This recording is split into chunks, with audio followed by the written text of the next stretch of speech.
everyone, welcome to episode 16 of the Slowest Fast RC podcast. Today we have some very special guests joining, and I'm very excited for that, as I'm sure everyone is. Before we get to that, I'm going to catch up with the crew real quick. It's been a couple weeks, so how have you guys been? Happy Father's Day, by the way. I know none of us are fathers, but to your fathers, happy Father's Day, and to all the fathers listening, happy Father's Day. I've been good. And then to the people listening, happy Wednesday, perhaps. Yeah. Yeah, happy Wednesday. And happy LCRC week. Yep. Only, what? Alex, no more showers. Taylor, no more sleeps. Yeah, like 4 days, 5 days, right? Yeah. My hair's still wet. I just took my last shower. Yeah. You guys been doing any racing? Yeah. No. Well, No. I was able to. Well, we can get Mike and I can get into what we did yesterday here in a minute. But Oh, yeah. That'll be good. Toy car racing? No. Yes, I'm Alex. Do that. But I was able to go out to a pit stop for the first time of my life for Sean Duffy's Spring Bling Cash Race.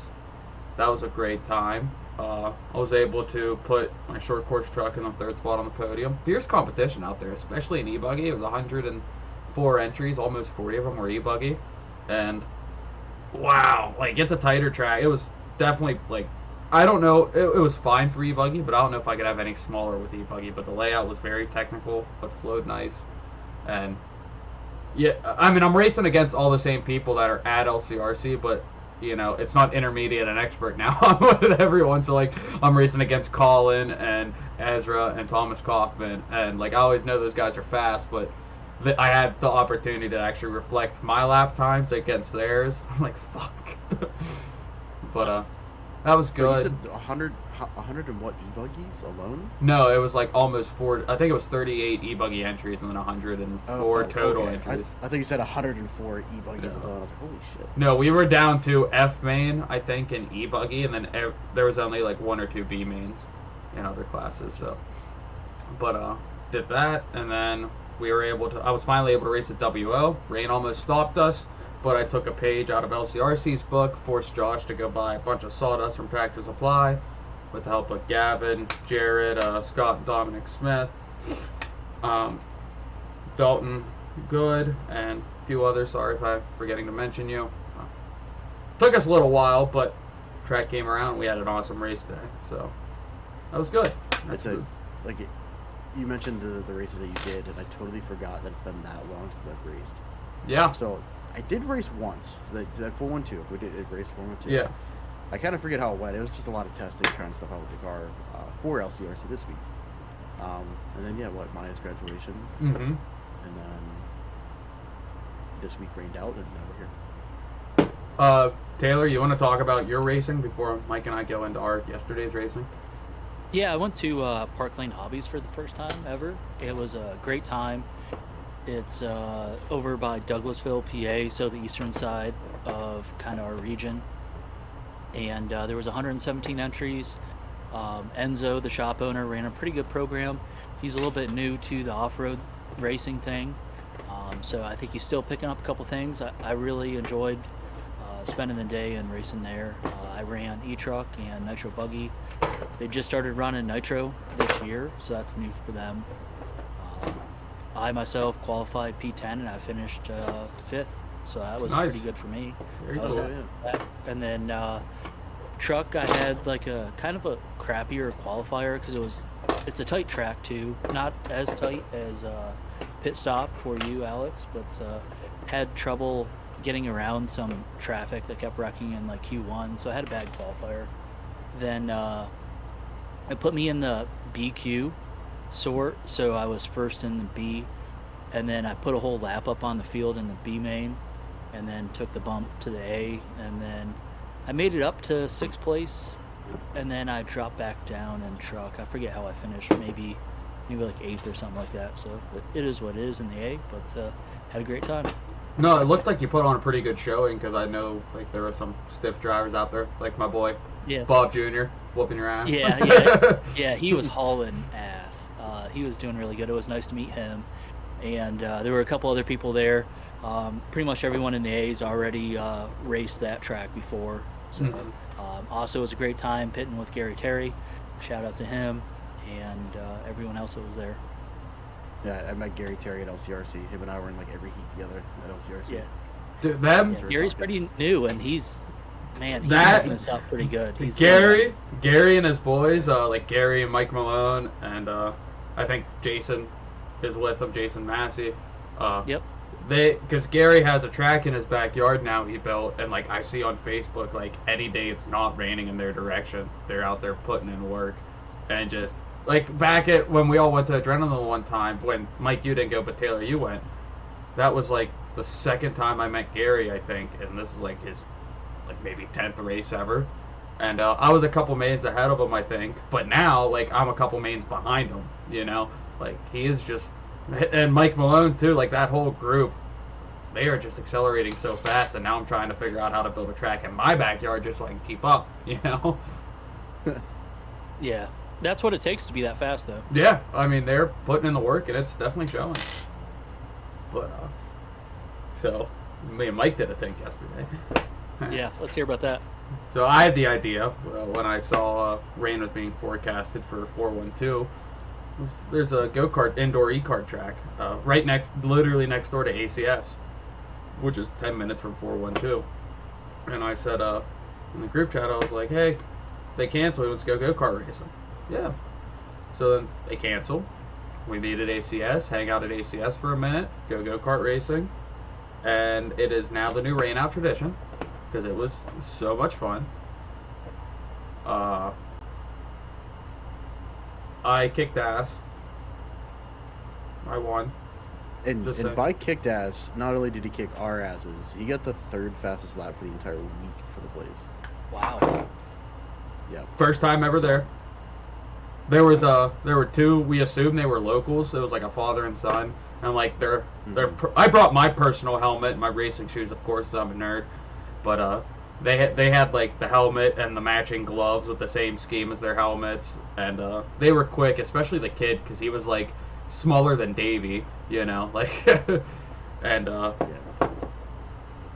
we did 3 races, and the first race, both of them beat me. Second race, I got around the dad, but I was able to follow the kid's line, and I found out how he was taking a couple turns I was losing time at. So then in the third race, I was able to put a 10th on his fast lap. So that made me happy. I was able to beat Mike at something around racing. So Yep. that's the first thing I ever beat Mike at, like ever in life, actually, other than being younger. And that's not really a race. Yeah, so but- we still got to do golf, and we still got to do like Call of Duty or Rocket League. And Okay, we don't even need to do Call of Duty and Rocket League or golf. Like, I just know you're gonna beat me. I mean, I will do it, but you're gonna beat me. Yeah, we'll go have fun. Well, and then we're gonna go beer for beer. Yeah, then you'll win. So, There we go. yeah. And then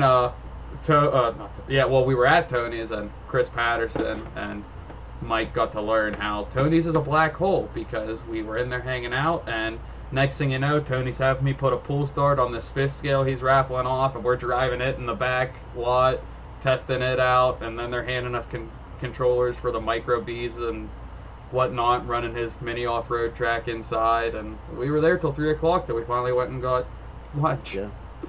It was awesome. Like, when did we get there? 11, and then. Yeah, I got there at 10, and yeah. We didn't leave till like 4:30. Yeah.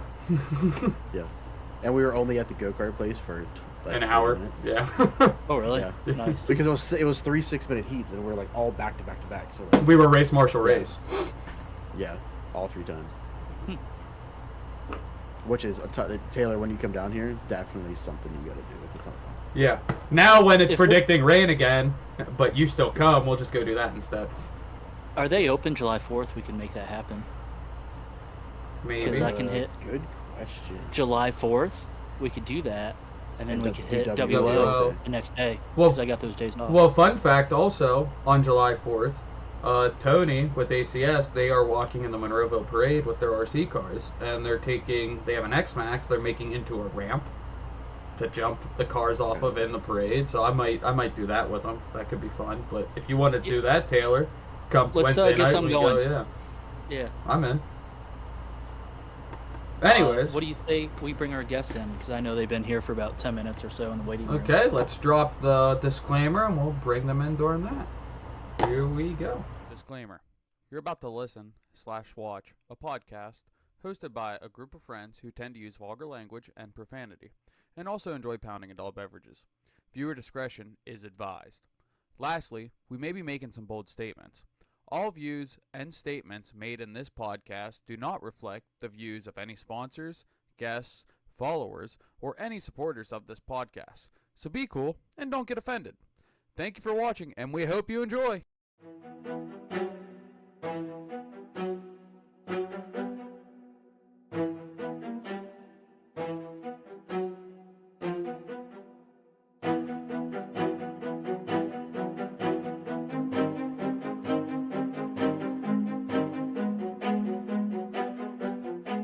Oh my gosh!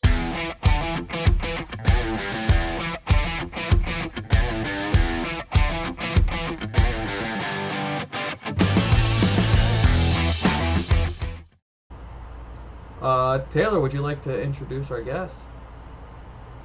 Yeah, so tonight, episode 16, we have Dennis Brew and Rob Somogyi. Do you guys want to lead in by telling us just a little bit about yourselves to the listeners that don't know anything about you guys? I'll have Rob go first, then Dennis. All right, yeah. I used to run RC boats. I ran a lot of them, and I've been to a lot of championships with them. So I was successful in that, and I got married, had kids, so I had to stop it, unfortunately. And Dawson, my kid, came up to me. He's like, "Dad, I want to run RC cars." I'm like, "What?" He goes, "I want to run RC cars." I'm like, "I'm all for it." I said, "You got to commit." So he was all in for it, and I said, "All right, let's go." So that's how that started, and then he got involved in that. We're doing pretty well. I was being his mechanic and stuff like that, pit man and so forth. And he was also running ATV, and he took a step to AV, bigger step to ATV, which I'm fine with. And so I told him, it's like, well, I said, "You're going to give it up." I said, "I'm going to start driving your cars." So I took everything and embraced it all, and that's where I am at today. So I've been running, just helping around last year after the end of the year, or towards the end of the year, helping Dennis out a lot here and there. And Dennis is like, "I think you should run next year." And Dennis got me running. So it was pretty funny. It's comical if you guys haven't seen the stream that Dennis put up lately. But it's just the My Race alone, and when I nearly took out a Marshall. So, but that's how I got started. And here we are today. I meet great people. I met Taylor probably 3 years ago. Yep, probably roughly. 3 years ago, and I met the rest of the crew here. Alex and Mike, met those guys, and this year. So having a great time. We all meshed together and had a good time. So good one. And if you don't know, Alex was on our show yet too. So, which was a good time. So that's it. That's all I got. Yeah, that Dennis, was. what about you? Oh, boy, you got 2 hours? No, I'm only joking. We do. We do have We 2 hours actually for you. do. So, like, I've always had remote control cars and stuff, but when the pandemic happened, I went up into the upstairs of my shop, and I might have pulled out like 14 cars, and the idea was to sell them. And I went down the rabbit hole of YouTube, and then I probably bought 14 cars and I went to a race at Dirt Runners in Oak Ridge up by me. And I showed up with a Losi, like, ready to run dune buggy. It had lights on it. They were all looking at me and my buddy like, "What are these guys doing?" And that day I saw the Techno Mini Truggies running. And that introduced me to the world of, like, real race kits. And for the last 5 years, I've just been hooked, totally hooked. And LCRC is the home track. I met Rob there, and I guess, like, I replaced Dawson. Now I should call Rob. "Hey, Dad, can you buy me a set of tires or something?" But I met Rob at the track, and we have a lot of fun. It's a lot of fun.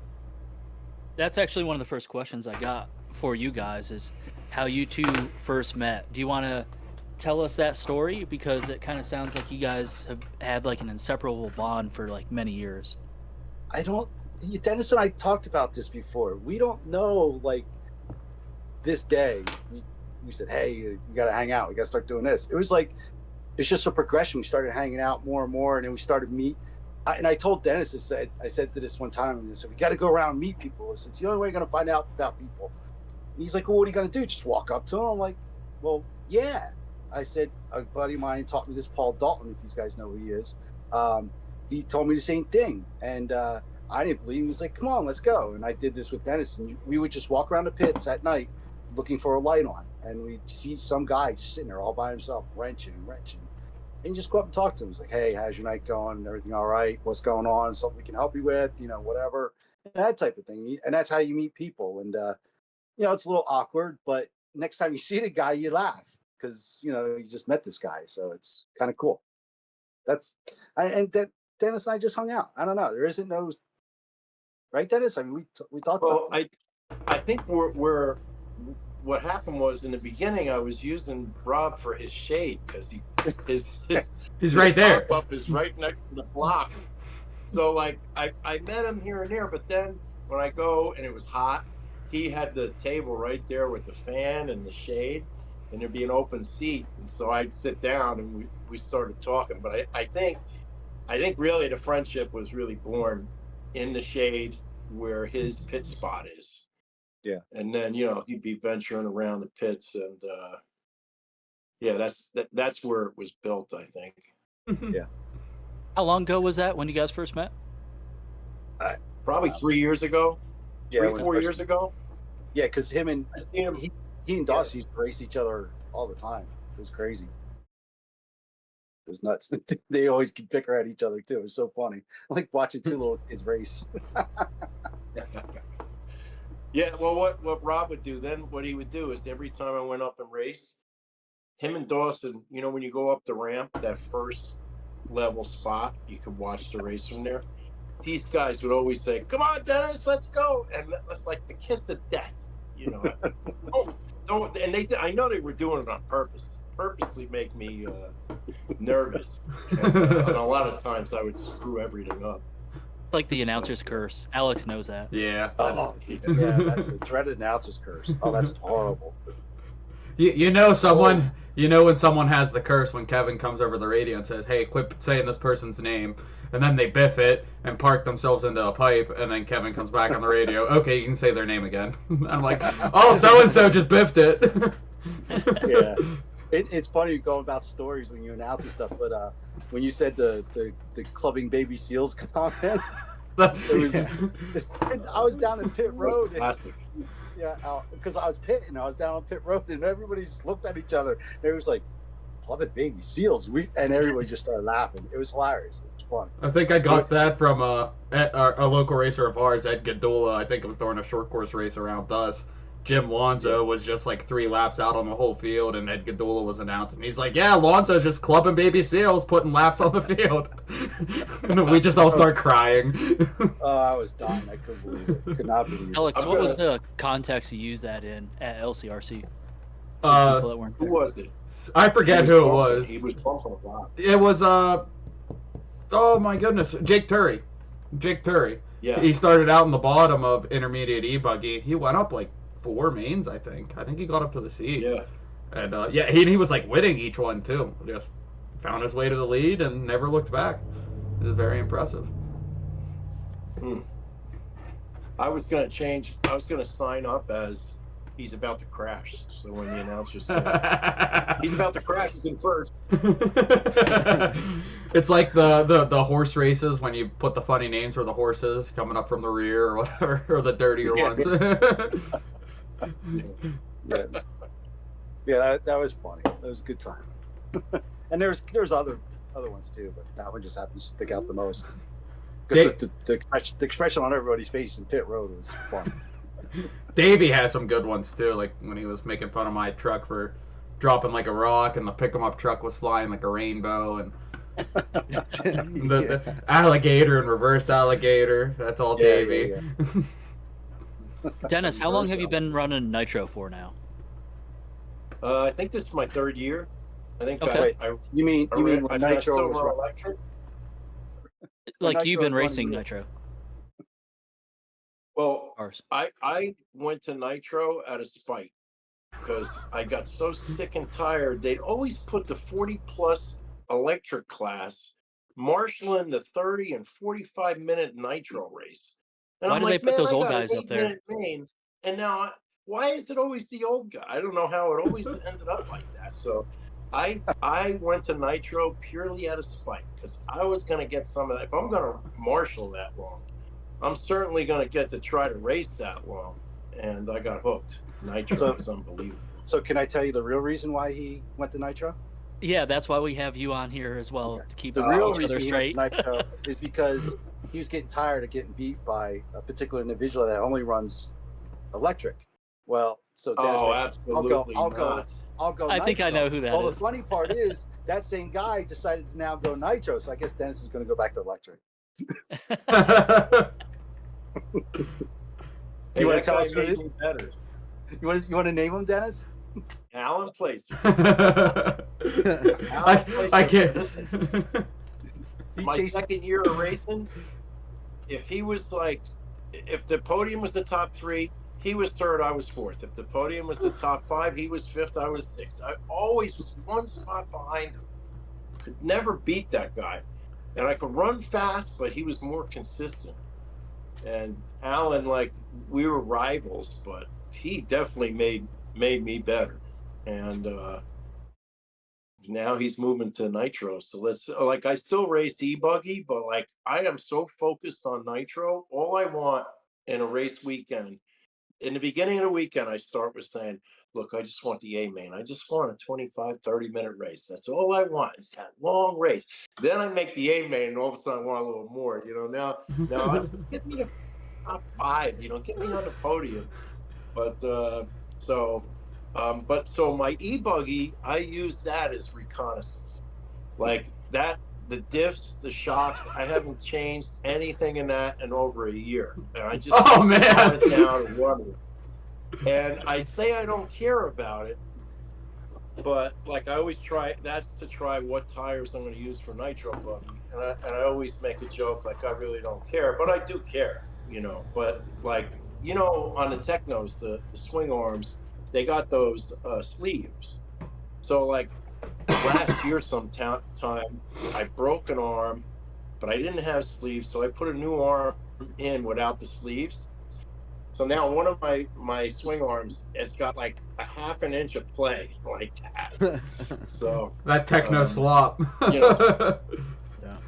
Loose is but fast. it's a lot of slop in that car. I was thinking about building a new buggy and trying to actually take it seriously.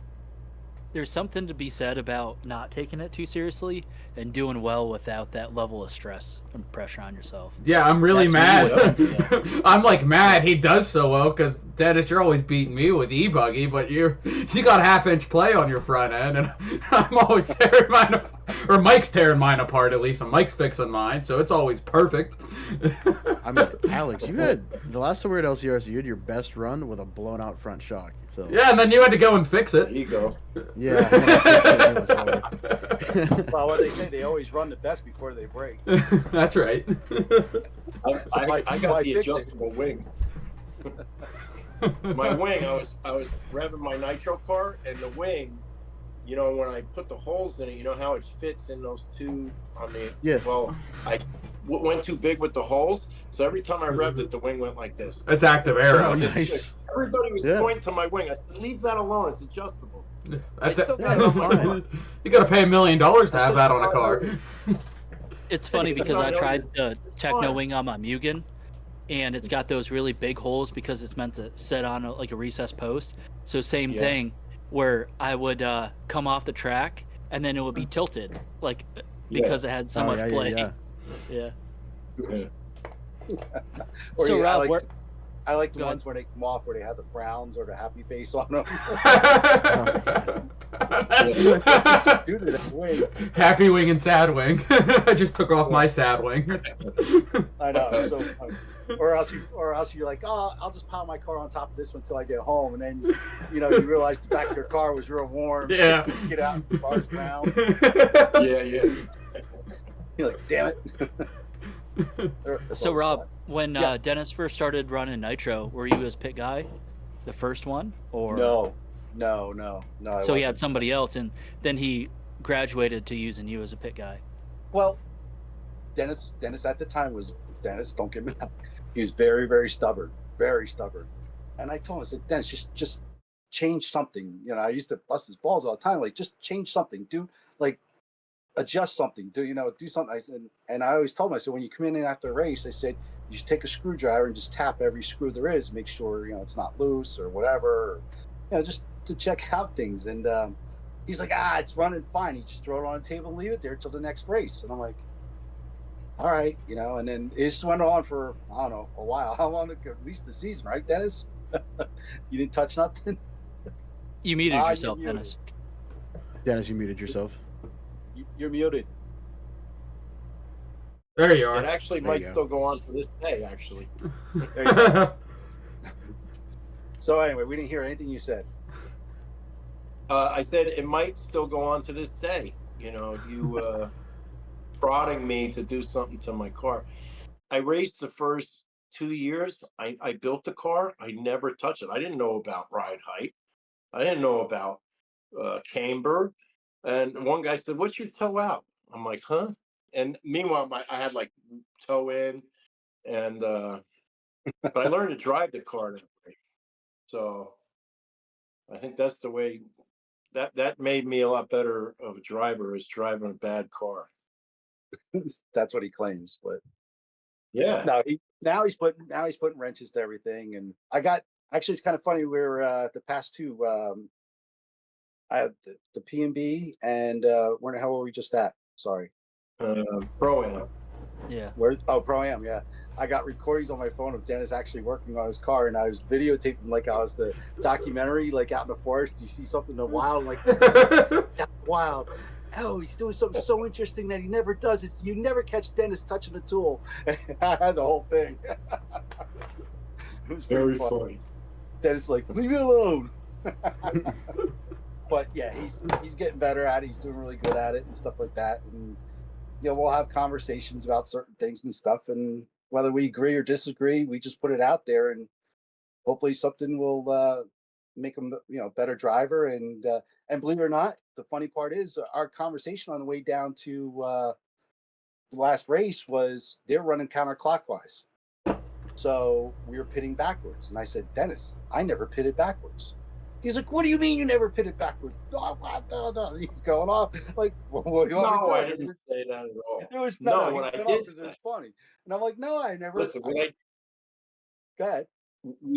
we so I'm running the first main, and I said, okay, I'm coming in. He goes, well, let's see how this goes. I'm like, we should practice this at least once. But he did great. And I thought the way that he wanted to pit me was wrong, but he did it the way he did it, and it was better than everybody else. Yeah. Let's tell the listeners how you did it then, Rob. Nah. Top secret. Come on. Okay. Because I heard, the reason I won't say is because I heard at LCRC that they're going to have a Pitman's challenge.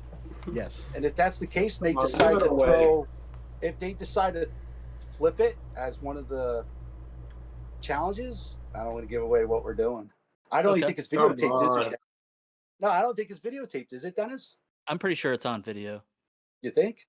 That, and I was watching the live yeah, stream, yeah, and they you're caught on you on the live video. stream. See, Taylor already knows. You're on He just video. wants you to say Yeah, it. I've already seen it. Taylor's like, I'm not telling.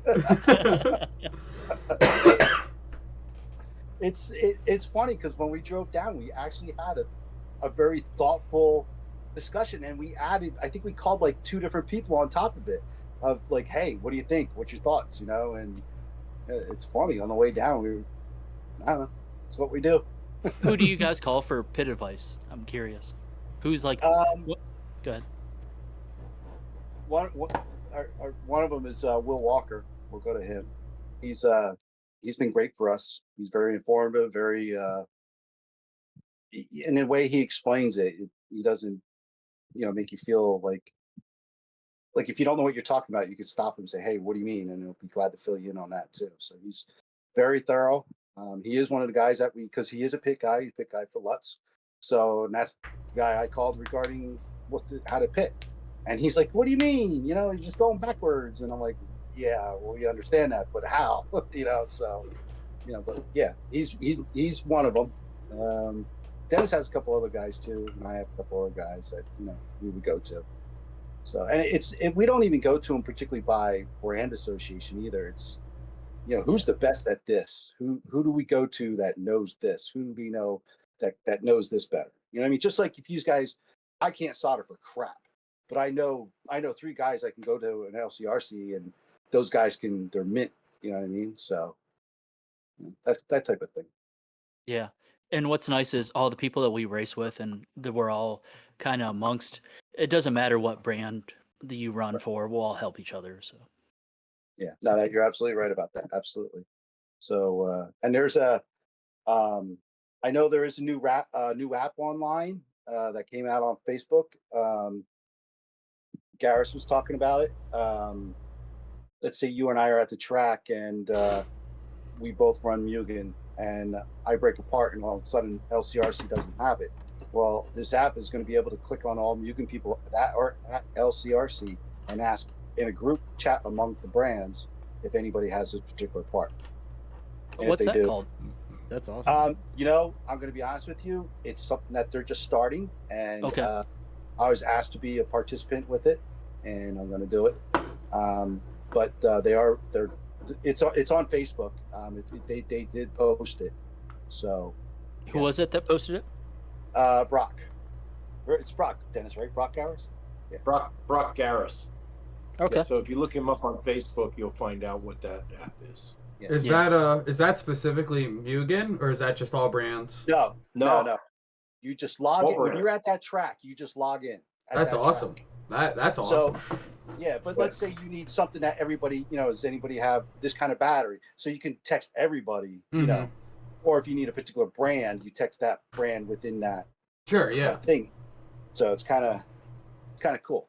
That's a great But they're idea. working on it. Awesome. Yeah, they're working on Yeah. it. It's not, it's not finished. It's not even a concept. It's built. The page is built and everything. It's just a matter of Fine tuning. roughing out some spots and stuff like that. So That's gonna be a game changer. oh, absolutely. Yeah. If I have any more information on an update or anything, I'll let you guys know. So Especially at tracks that don't have hobby shops. Yeah. Yes. You know. yeah, Oh, absolutely. That's always Yeah, my most nerve-wracking thing. Like if I break apart and none of my guys I'm there with has what I need, and I'm somewhere like Motorama, for example, and now I have to go like walk around pointing my fingers, asking these people I don't know, Mister, do you have this certain part? I just feel so weird doing it, and not 9 times out of 10 if you're gonna get the help you need, but I just feel awkward because I get a little anxious. Yeah, you're absolutely right. You anxious? Yeah, believe it or not. It's a good concept, so I hope it goes well. So we'll see what happens. Alex you guys sounds were- really good on the go mic. ahead. He just doesn't like talking to people. You guys were talking about earlier where Dennis, you didn't even know what ride height and toe out and stuff is. Now, you're definitely much more successful. We can clearly see this year than when you originally started. Are you guys making setup changes and things like that to some of your cars when you're traveling around to all these events, running different events now? Yeah, he is. I'll suggest something, but he always makes the final call. It's his car. I can recommend it to him, and he does what he wants with it. So I just ask him to let me know what it's doing, if he made that change or not. Because we were at his ass end was hopping on the one track every time. We would jump up high, and all of a sudden he looked at his ride height and fixed it. Because every time it hit a little bump, the ass end would kick up, Mm-hmm. and something's not right. And so yeah. So Well, we were at PMB, and I got the bump. I won the B main in Nitro Truggy, so I bumped to the A, and Rob and Pete Margot, come up to me and says, "The rear end of your car looks really stiff and it's jumping all over the place." And I said, "Are you crazy? You see what I just did out there? I ain't doing nothing." So I had about an hour until my race, and I'm sitting there and I start looking at it. and then I took a ride height gauge out because the whole time I was at PMB, I never put a ride height gauge on the car, and it was like 8 millimeters too high. And then I realized I had the Oh, wrong jeez. shocks on the back of the truck, so I put the right shocks.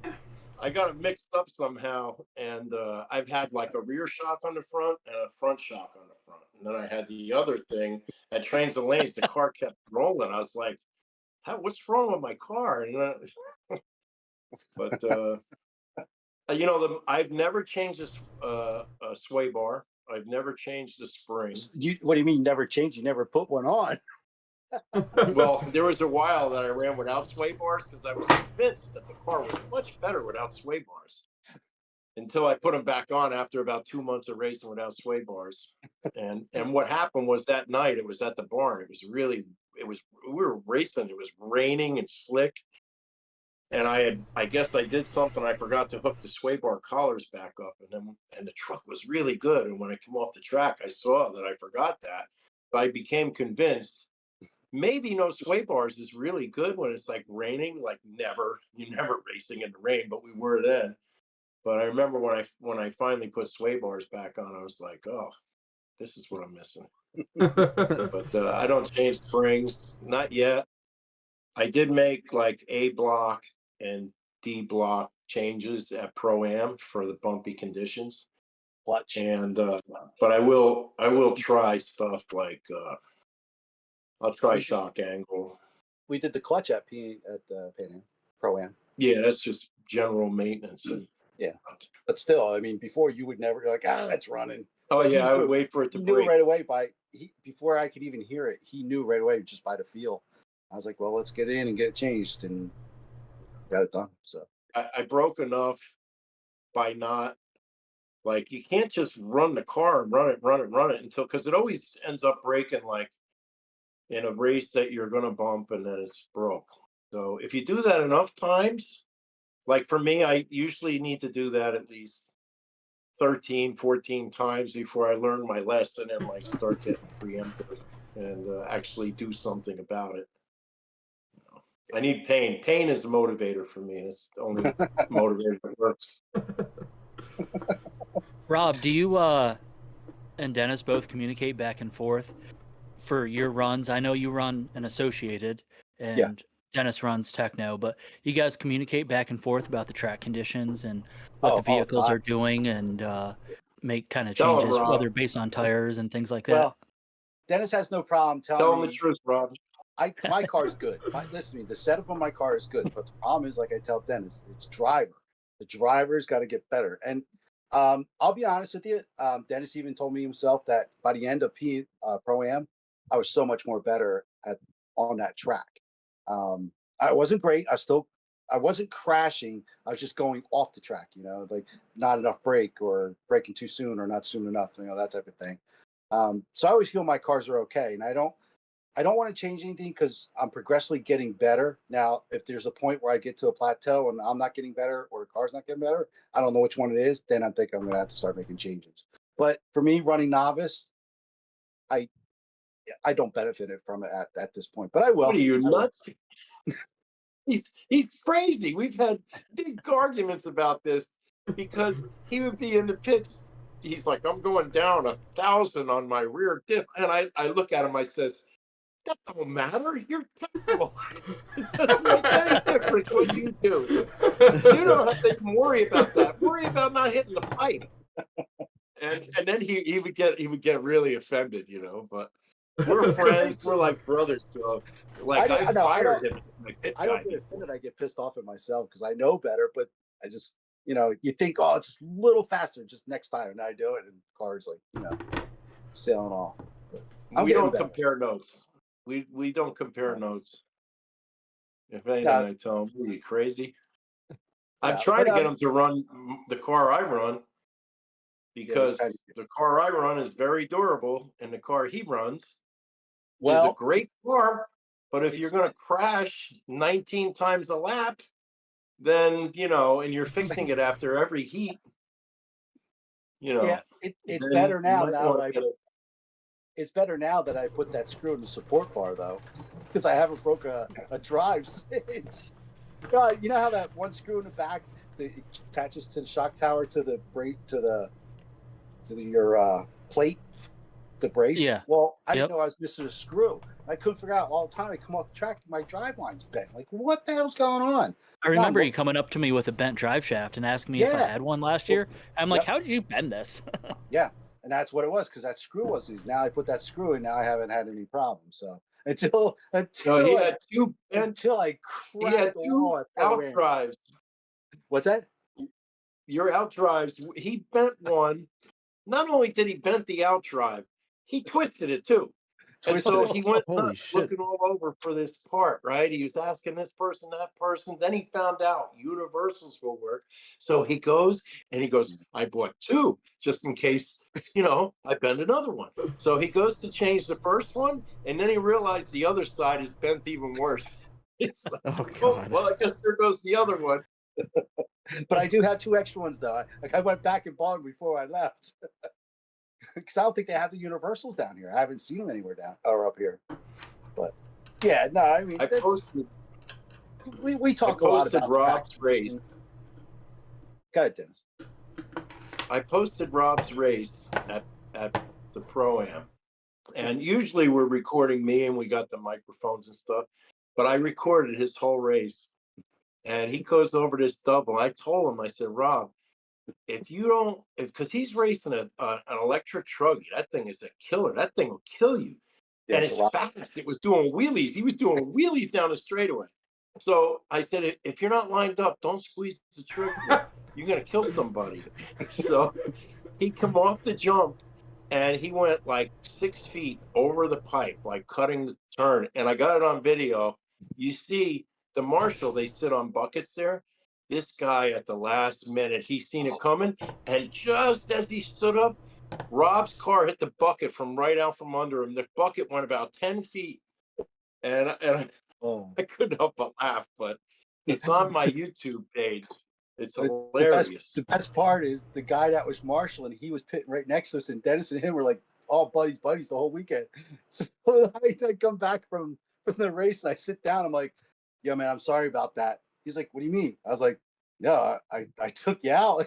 I said, "I'm the one who hit the bucket." He's like, "No way." I'm like, "Yeah, it was me." I said, "I was sorry." I said, "I got carried away on it and I hit the pipe, and it freaking while I was in the air, I had no steering." So, yeah. It wasn't intentional, that's for sure. I got the video of your qualifier pulled up right now, and I'm watching you do wheelies down the straight on my other screen. Wait do you see him hit that bucket? Did you make that a reel, or is that all in the same video? No, it's not. No, I got to make it a reel. I do got to make that a reel, but it's in the same video. It's somewhere within this. Fortunately, it's a 5-minute video. Whatever. You guys want to? But Rob and I.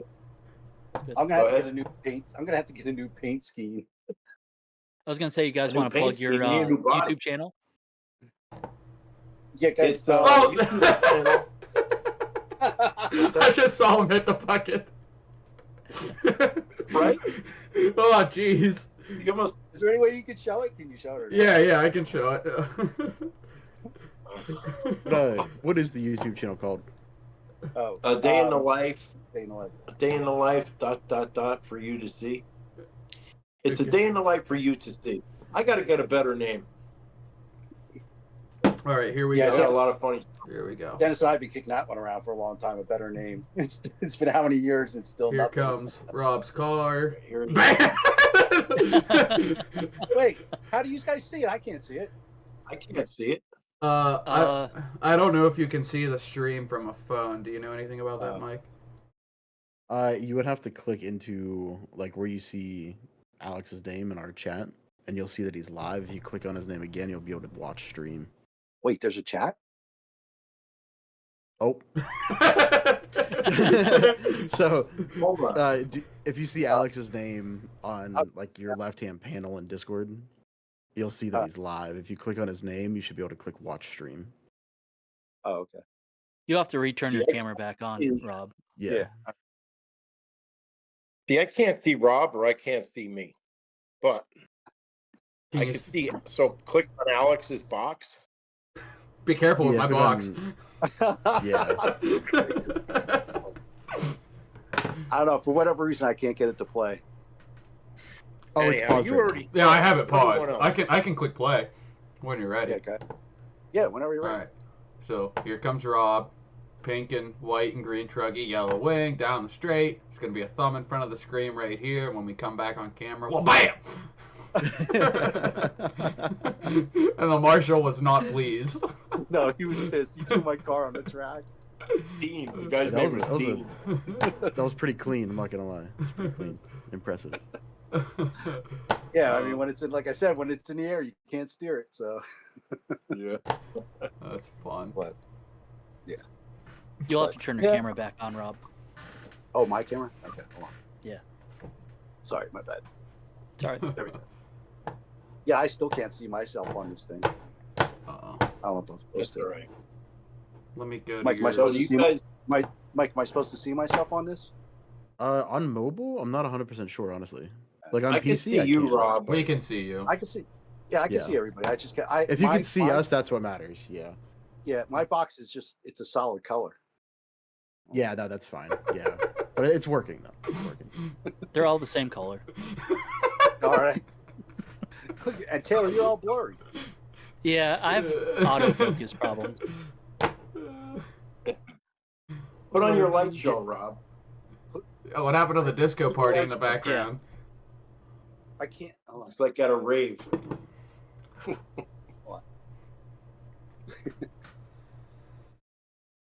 There we go. Now we're having a good time. So, Rob, what are some things that you've learned while pitting Dennis that you would pass on to other people to become an expert? Don't become an employee of Dennis. Tell the That's an story. Tell the story. Yeah. Okay, I'm gonna make it quick, but he's up there driving. I'm pitting down there, and he's like, "You got to do this. You got to do that. You got to do this." And Dennis is all bent out of shape. He's having a horrible race. You know, he's saying, and I turned up to him. I'm like, "I'm not your fucking employee," I said. And he started laughing like, "Oh." I just come up with stupid stuff, and I say stuff just to because he gets. Dennis doesn't have. I told Dennis, and you have to have short-term memory in this sport because if you don't, you're never going to make it. Oh, you're yeah. not going to make it. You know, and you just got to forget about that crap. You know what I mean? And so, but yeah, it's just stupid stuff. Like, you know, I get into it too. I get all pissy sometimes. Like Dennis talked me out of a fight in pit road one time. At the What happened there, Rob? Ball place. Well, I don't want to get into it, but I'll tell Okay. the story. Yeah, Dennis will. Go ahead, Dennis. You get the story from me, you're getting 100% of the story. So I come in for a pit stop, and 2 people before Rob, guy grabs my car, and he makes it almost to the rail, and I guess he realizes that's not the car he's pitting, and he dropped it back down, and then Rob grabs and fueled it, and I hear Rob yelling at him, "Thanks a lot, asshole!" He's yelling. I says, "Oh, calm down, Rob." He's like, "They're going to grab your car." I says, "It's okay, Rob. It's all right. We're racing, Rob." I never seen him get like that. I Rob was standing like, on business. I'm very, I very mean, it competitive. cost me about 3/4 of a second, maybe. But in his I'm just very, defense, very- there was another car that was the same. It looked, you could mistake it for mine.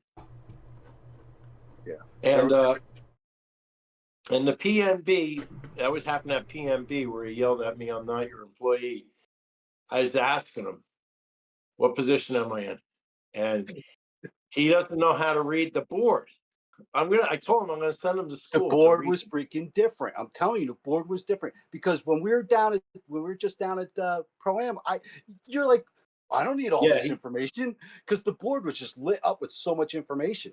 Like I could tell him like how far like he was behind the second car behind him, how far behind that car was.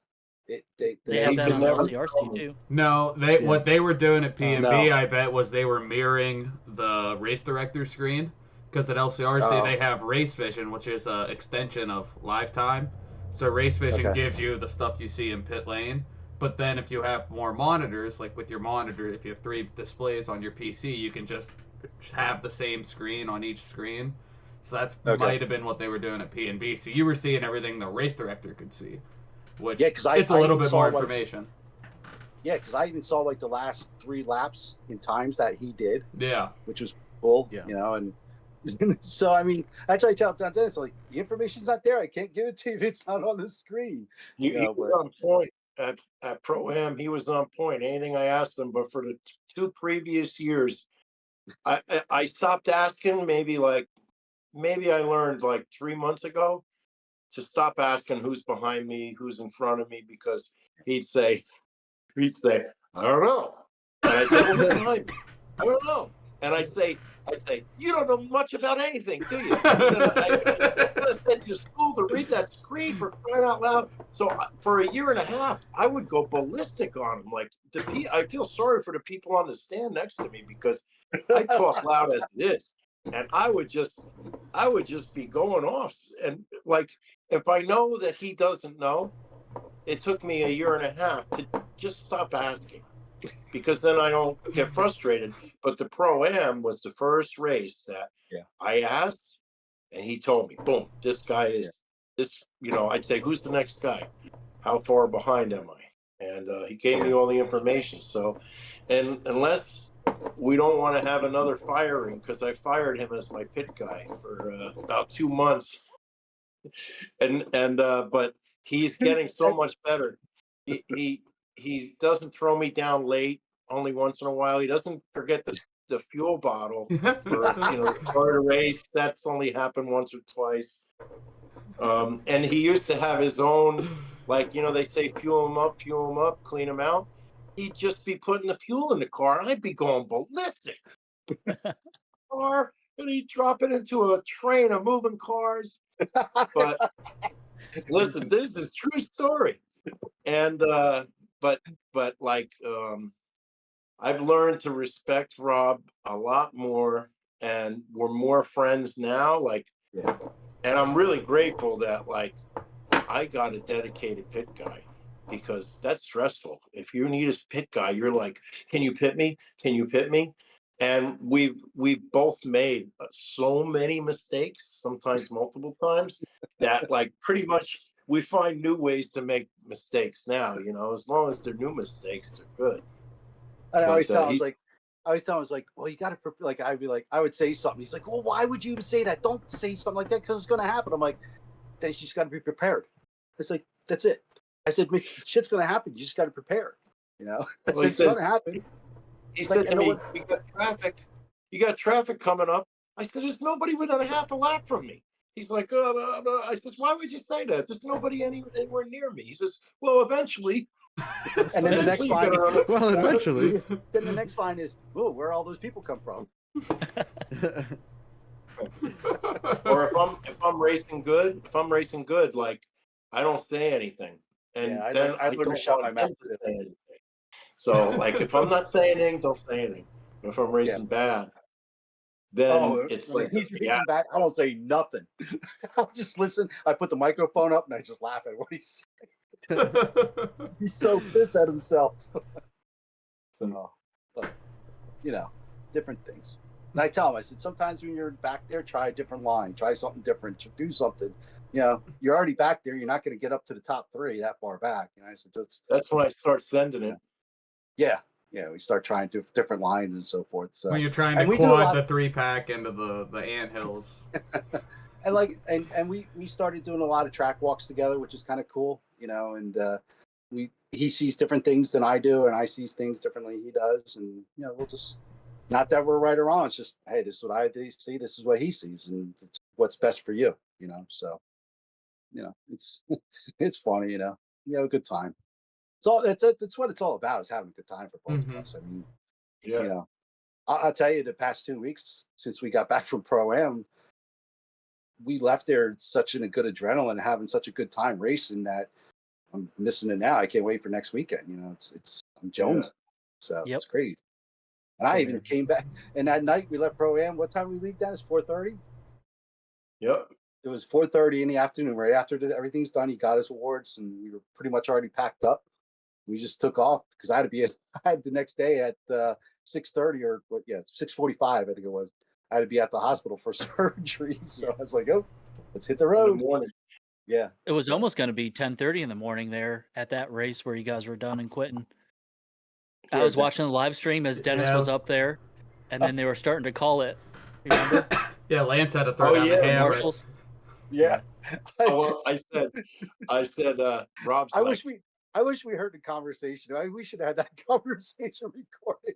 we got it. We Well, do? Rob's like, come off the stand, because people started coming off the stand, and I stayed up there, and I said, what did I say? I said, he's bluffing. I was He's like, Dennis, bluffing. you know, I ain't I coming said, off get this off the stand, get your trophy now. Yeah, he's like, great, you get first. I'm like, I know, I want to race. Yeah, Taylor sent me that. I was at pit stop, and Taylor texted me that happened. And on the way back, I was with Gavin Vicina, and Gavin pulled it up. And like, I can't like, I get it. Like, it gets frustrating when you need just Yeah. like one or two marshals. And I mean, from what I heard, it was like that almost all weekend down there, or at least often enough for Lance to, Yeah. finally get frustrated with it. So I don't blame him.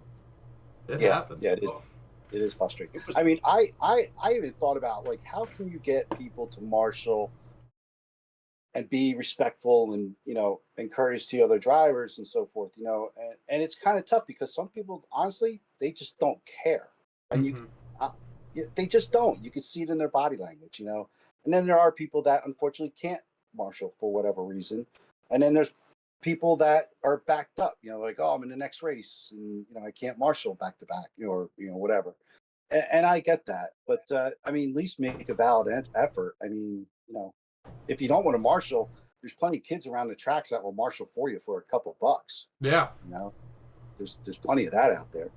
I mean, Dennis and I, we work off. I'll marshal for him, because he wants to run off or do something or whatever, and so just Well, if I think the problem with that pro-am, and it wasn't, I don't think it was all on like the issue is the attendance wasn't like big. Yeah. So I think there was 85. There are 85 drivers, and you think about it.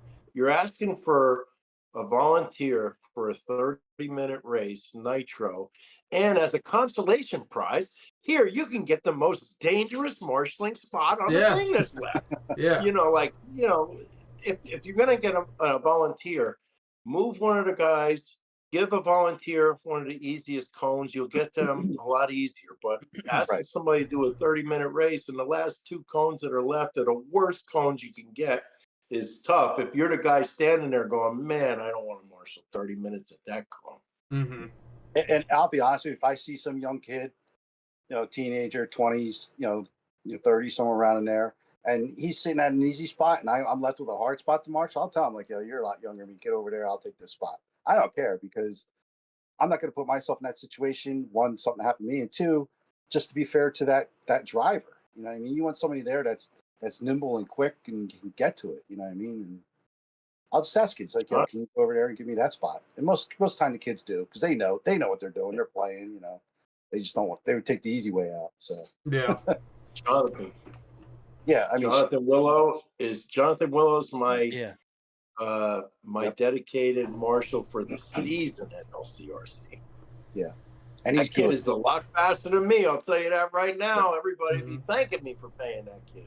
Yeah, and he's not a kid that will sit there on his cell phone texting away Yeah. and see it crash and then be like, oh, and they stop it and then put it in their pocket, then they run. Like. You know what? At the end of the day, though, like, if I'm driving, I won't get upset at a slow marshal. Like, if it's just like that individual that's marshaling, it's just whether they're older and out of shape, or just out of shape, or maybe their legs don't work too good, and they're just slow Right. to get in the car. I can't I will never get upset with that because I'm just happy to have a marshal. It's my Right, fault for exactly. wrecking. But if someone's not watching their cone, they're watching the race, they're on their phone, they're in la la land, then I Yeah. might get a little aggravated. But Yep. I will never, as long as there's someone marshaling on the cone. Obviously, everyone wants a fast marshal, but as long as they're marshaling. I always thought about, how you marshal after the race. Yeah. I always thought about marshaling before the race, if that could ever be possible. I don't know. It's just something I thought about the one time. Like, I wonder if that would work. So you have to come and marshal before your race. And if you have a nitro, well, then you have to leave it to your pit guy to take care of everything. So when that race is done, then you're ready to go. But it was just a thought. I don't know if it would ever work, but you start thinking like, how can you make these things work? So Let's move on from that horrible idea. And,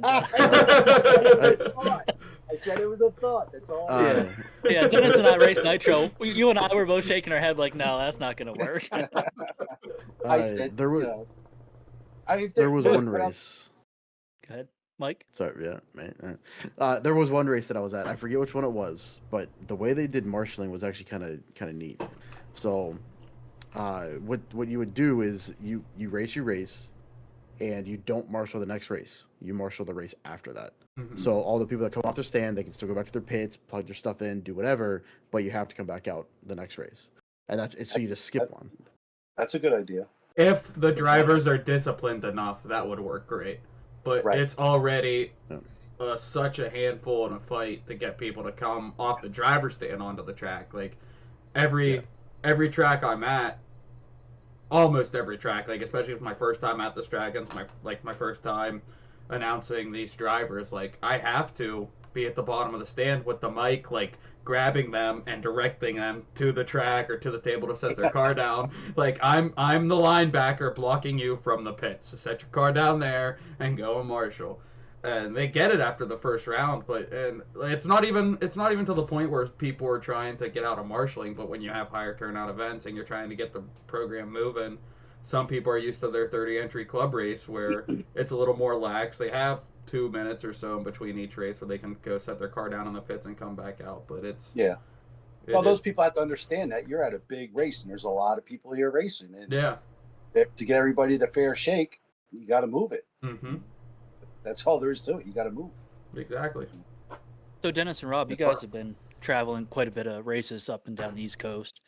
What's your favorite event you guys like to go to each year? Tell us why. PNB. Yeah, I like PNB, but it's enclosed. If it was open, it'd be awesome. What don't you like about the enclosed part? The dust and the fumes. Okay. I mean, that's anywhere too. I'm not just saying, But now it's trapped. Yeah, it's trapped in there. Yeah. But I have to say, Pro-Am was pretty good. That was a good time.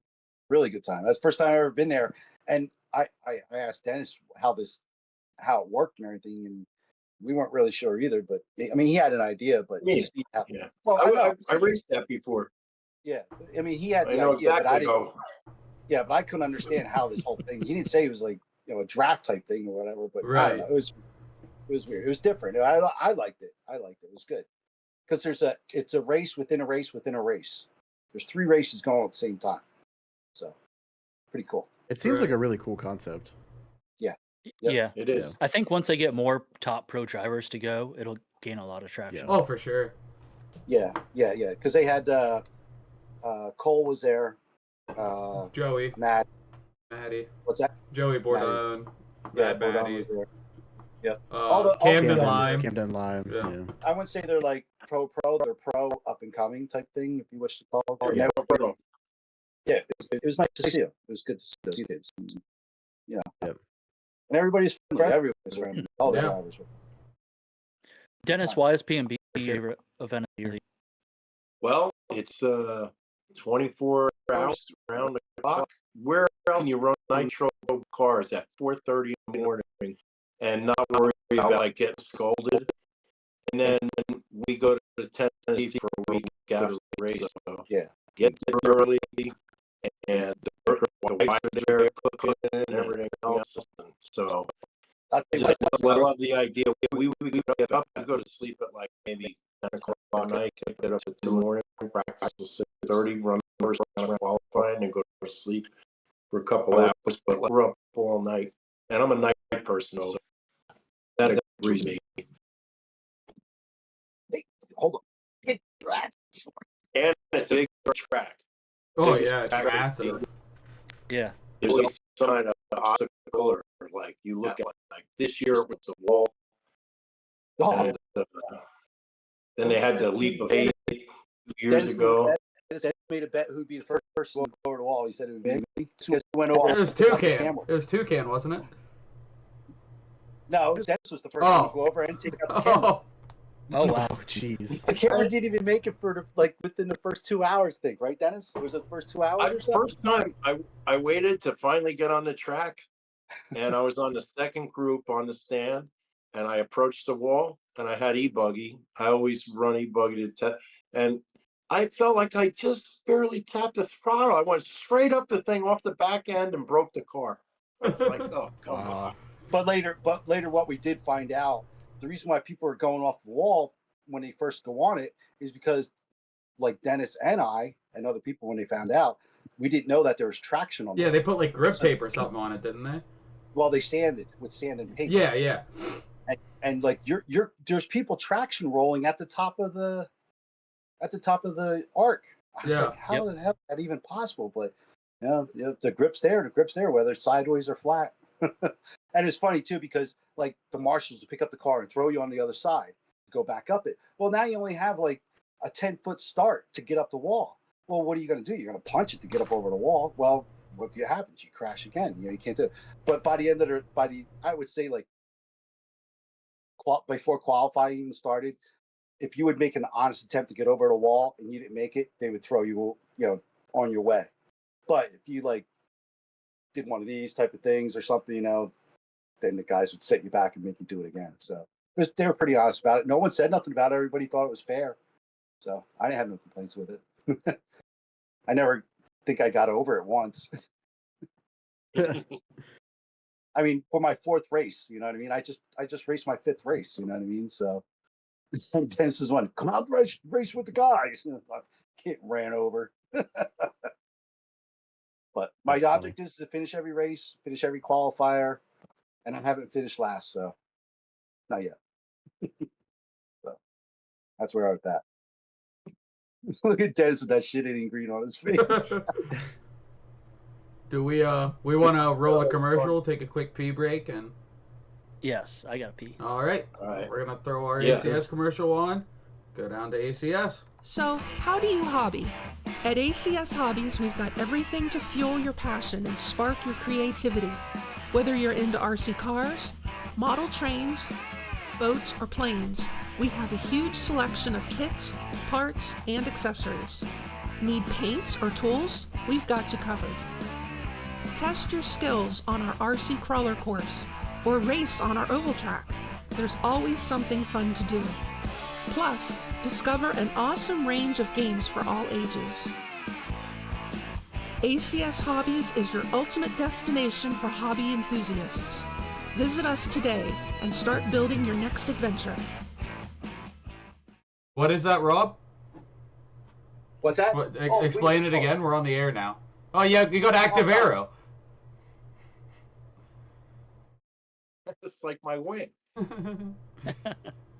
The little nylon screw came off over here.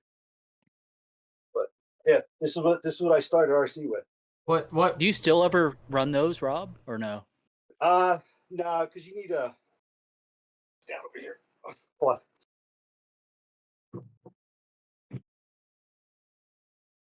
I do run gas ones, but that's nitro, and with nitro you need the driver and then 2 support people to get it into the water. Why 2? Well, one, you gotta hold the radio, and you have to be aware of where you pick up the boat, because on the right hand side is a big what the hell they call it? Damn it, can't think of it. The skid. Propeller?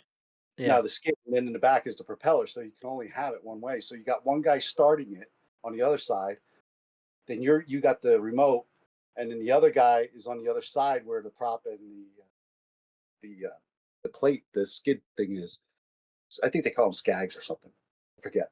So and that guy launches them into the water for you. That's one thing But I the gas never ones- got into was the boats. Yeah, the gas ones, you just pull it and Go. nothing to it. Just throw it in the water. I got one of those too. George Caceres I know. was racing his boat he was racing his boat up by my house today. I was at work, and he messaged me. He sent me a video, and it was a boat like Rob just had, and he said it was doing like 70 miles an hour, and it was pretty cool. Wow. Like the video was like 4 laps, a big rooster tail behind the boat, and like George is all in on the boat. It's like affected his racing, his RC racing, but because now he's just like he's hooked on the boats. But I saw that video, I was like, wow, that looks like fun. Is that a gas one, Rob, or is that nitro too? Yeah, this is gas. This is all Okay. gas. It's huge. Weed whacker engine. So, and that's my NAMA number. You have to get insurance to run these. If you race them, you have to get insurance. Really? Yeah, crazy. I mean, you could kill something. I mean, What kind of Oh, yeah. insurance? National American Model Boat Association, NAMBA, NAMBA, National American Model Boat Association. Lambda, lambda, lambda. No girls though. But yeah, man, that was my big thing. That's how I got it all started. So, all right, we still alive now? Are we going? We are still recording. We have the magic of editing though to take out whatever we want. Yeah. I got like 2 more Listen. questions, and we can lead into some topics with Alex and all that. Yeah. You guys ready? And we're back. Hey, Welcome back. So Dennis and Rob, what keeps you guys coming back to RC races? Fellowship. go ahead, Des. Go ahead. Fellowship. It's all about the fellowship. Without the fellowship, I wouldn't still be racing. I mean, I spend 30 days a year at LCRC, and I really don't see anybody that I don't like. Like, everybody's great, and all we do is laugh the whole time. We laugh, we eat, we compete, we make fun of ourselves. It's all about the fellowship. Without that fellowship, I wouldn't still be racing. Dennis mentioned food, and it's funny because every time we go somewhere, we're like on like Yelp or on the Facebook looking for the best places to eat in that area and stuff. So we're at I won't mention the name of the restaurant, but we're at Pro Am, and where we stayed at, because we had to drive down this time instead of RVing. There's a restaurant off to the side, and it was something seafood, and I went on the reviews, and they're serving seafood like on just like white plates that looks like somebody scooped it out of like a buffet, like a Chinese restaurant, and just went. Oh. I was like, we're not going there. I was like, I looked at the picture. I was like, it doesn't look appetizing at all. But yeah, we always try to find good places to eat all the time. Now that one place in Tennessee, they got a freaking cinnamon roll. It's like the big as your head. Oh It's yes. huge. And it feeds like 4 people. It's so freaking good. We go back there now. That's one of our favorite breakfast places. Excellent. What are your favorite spots for LCRC, say Trains and Lanes, and a couple of the other local regional races? What do you mean favorite spots? Our favorite spots to eat. Yeah. Oh, to eat? Yeah, for food. Well, Dennis loves The heavenly, what is that? The daily bread? That's The bread of life? Bread of life. That's it. Bread of life. I call it Very the good. heavenly bread, the bread of life. I could never remember the name of the place, but I know it's across from the Dollar General. Yep. And that's a staple for breakfast for sure. Yeah. And then you got Dean's Dean's for for lunch. BLTs. Yeah, they make a good Bacon, lettuce, tomatoes, and they got pizza that's in the case that you'd look at it and be like, but it's pretty good pizza. And we go in there in like June, July, August when it's 100 degrees outside and it's ice cold in there. Ice and cold. there's a little counter. Yeah. And Dean always comes over. He always walks talks over to us to and you. shoots the shit with us. It's so funny. He's like, "What are you guys doing?" Like, cool off. Get some good food." And he gives you those eyes. Like, I don't know about that. Yeah, Dean's a good guy. I always get the turkey and Swiss. That's really good. So, but yeah, Dean's a good guy. He always shoots the shit with us. So it's funny. Yep. What about, say, like Trains and Lanes? You guys find a couple spots by Well, there? Or... Trains and Lanes. Trains. I eat at the track. What do you mean? I eat at the track at Trains and Lanes. Yeah, we 'cause did they got an their own- Italian restaurant one time. We were there. Multi-day race. We go out to eat. A single-day race. I try to eat at the track. Yeah, I'm only 20 Pro minutes. Am. I got Pro Am had the best Mexican restaurant Yes. that I've ever ate at. It was so good. Yeah, they do. What's the name? I can't even think of the name of that place. El Juan. It was El Juan, I think. It was really good. I mean, look, And look. apparently You there can't was go. a prom going on. There's only one little spot where you can go to eat at Pro Am, and it's like 3 minutes from the track. You go anywhere else, you're going for a ride out to Whiteville or something, which is over a half hour. Is that the same place they do the fall brawl at too? Yes. Yes, it is. Yep. Yeah, let me tell you, the Yep. fall brawl was cold there last time. Though it was chilly. Now, how cold? So Dennis and I were wearing shorts and sweatshirts, and then we ended up wearing pants. Like what? Because it got What temperature? I don't think it's so much. 35. Oh, Yeah, oh, that's not only bad. that, but it's the wind though. That's what the wind. That's what gets you. But you could also get a day that's 75 during Right? the fall Yeah, roll. yeah. At night it gets cold. During the day it's not too bad. Because Yeah. we're thinking Yeah. about going this year, and that was the thing I kept hearing was how cold it was. But we went and raced at Adrenaline in January, so it was like 10. You know, we're like 400 CSD down in shocks just to keep it on the track, and like that was an experience, but we still had a blast. But Sewing machine oil works good for cold days. It does. I bet. The track was frozen at Adrenaline. Yeah. They did. There was frost on it. Yeah. The track was so dry, but they couldn't water because it would just turn to ice. You know. Oh yeah, great. Just what you need. But it was still great traction somehow that I don't understand. But for me at least, I love it down there. I can't wait to go back this winter. But Yeah, it's a place I always look forward to going. It's one of my ones I like. And I like them all. They all have their characteristics. They all have their unique, where they're held at. I definitely miss having Fall Brawl back in South Carolina because there's a lot more to do there. But other than that, it's no big deal. You guys doing where the? is- Go ahead. What track was the pro-am at? Like, where is it at? Lake Like, what Waccamaw. state? Yeah, Lake Waccamaw. What's- It's North What state is Carolina. that? North Carolina. Okay. Yeah, it's So just stay north. closer, Alex. Yeah. Yeah, it's about 30 minutes It's away about- from North Myrtle Beach. that's like So it's right on- that's only like 6 or 7 hours for me. Myrtle Beach. Yeah, That's so like 10 from me. it's- 8 to 10 or 8 to 9. It's an hour to Myrtle Beach, and Look it's it up. Yeah, to Myrtle Beach, 9 it's an hour. hours. Yeah. And it's like I said, a half hour to north of Myrtle Beach because I had to make that drive because I had to go freaking get a power cord to my RV because I left it behind. Oh, damn. Called my wife. I'm like, hey, did I leave the RV power cord on the porch? She's like, let me see. She goes, yep. League. Gotta go buy another. It's say, Alex, it's probably the same distance for us to get a P&B. It then, I would is. assume. Oh, it's 9 hours. Lake Waccamaw. Okay, so it's 3 Yep. hours. On top That's why of it's not a P&B. camper trip. That's a hotel trip. Yeah. No, it's definitely. We did it in RVs. We were good. Well, isn't it like First in time I December? drove with the car. What's that? Isn't it like in December? Yeah. So what? Yeah. Well, I want to winterize my camper in like November. You know. How old's your camp? You got a brand new camper? No, pack. it's a 2014 model.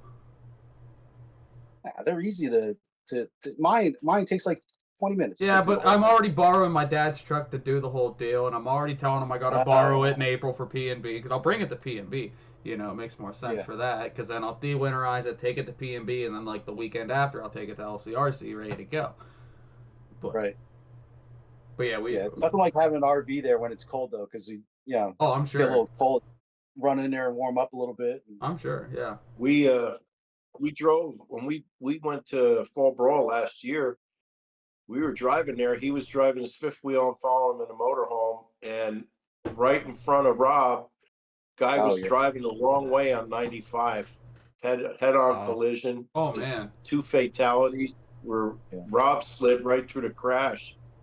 Yeah, And yeah. I went here's- right through the crash, and after everything was done, and they wanted Dennis to back his RV up and go down to the next exit and stuff, and then I'm like, well, can I leave? And they're like, oh no, your vehicles are part of or your truck and your RV is part of the investigation. I'm like, well, what does that mean? I'm thinking I'm not going to get it back or something. You know what I mean? I'm like, what do you mean? He's like, yeah, you got to stay here. It's going to be a couple hours. We were there for like 3.5, 4 hours. Oh wow. But luckily, Holy shit. they let Dennis stay there right behind me.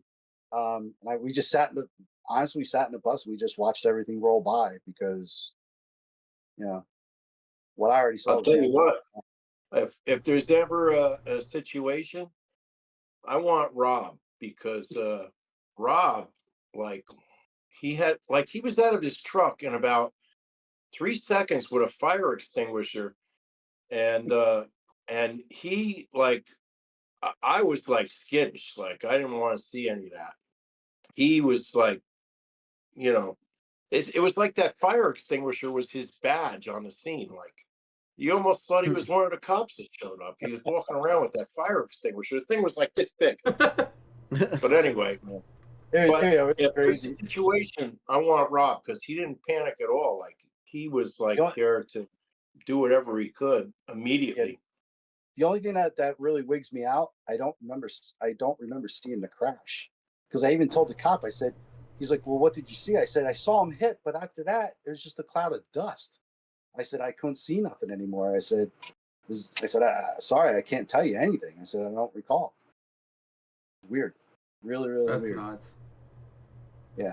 And that's just because all the steam and the smoke and everything that went up. I didn't see nothing. So pretty crazy. Crazy. Are you guys doing the Adrenaline Invitational this year? When is that? October 1st weekend. I don't know. Well, I know I won't get it. That might be a race. That might be a race. Yeah, but don't you have to be invited? Don't you have to be invited to that, Dennis? They got 94 tickets left, last I checked. Oh, really? Yeah. Is it a one-day race? No, it's a weekend, isn't it? Yeah, it's a Friday, Saturday, Sunday, I think. Where's that at? Virginia, Winchester, Adrenaline. Virginia. Oh, okay. Yeah, well, that's we probably have to stay over somewhere. Oh, that you drive the motorhome. Yeah, bring the bus. Yeah, absolutely. Yeah, that sounds good. Remind me. Yeah, I was talking to P Word about it and Toby and all them.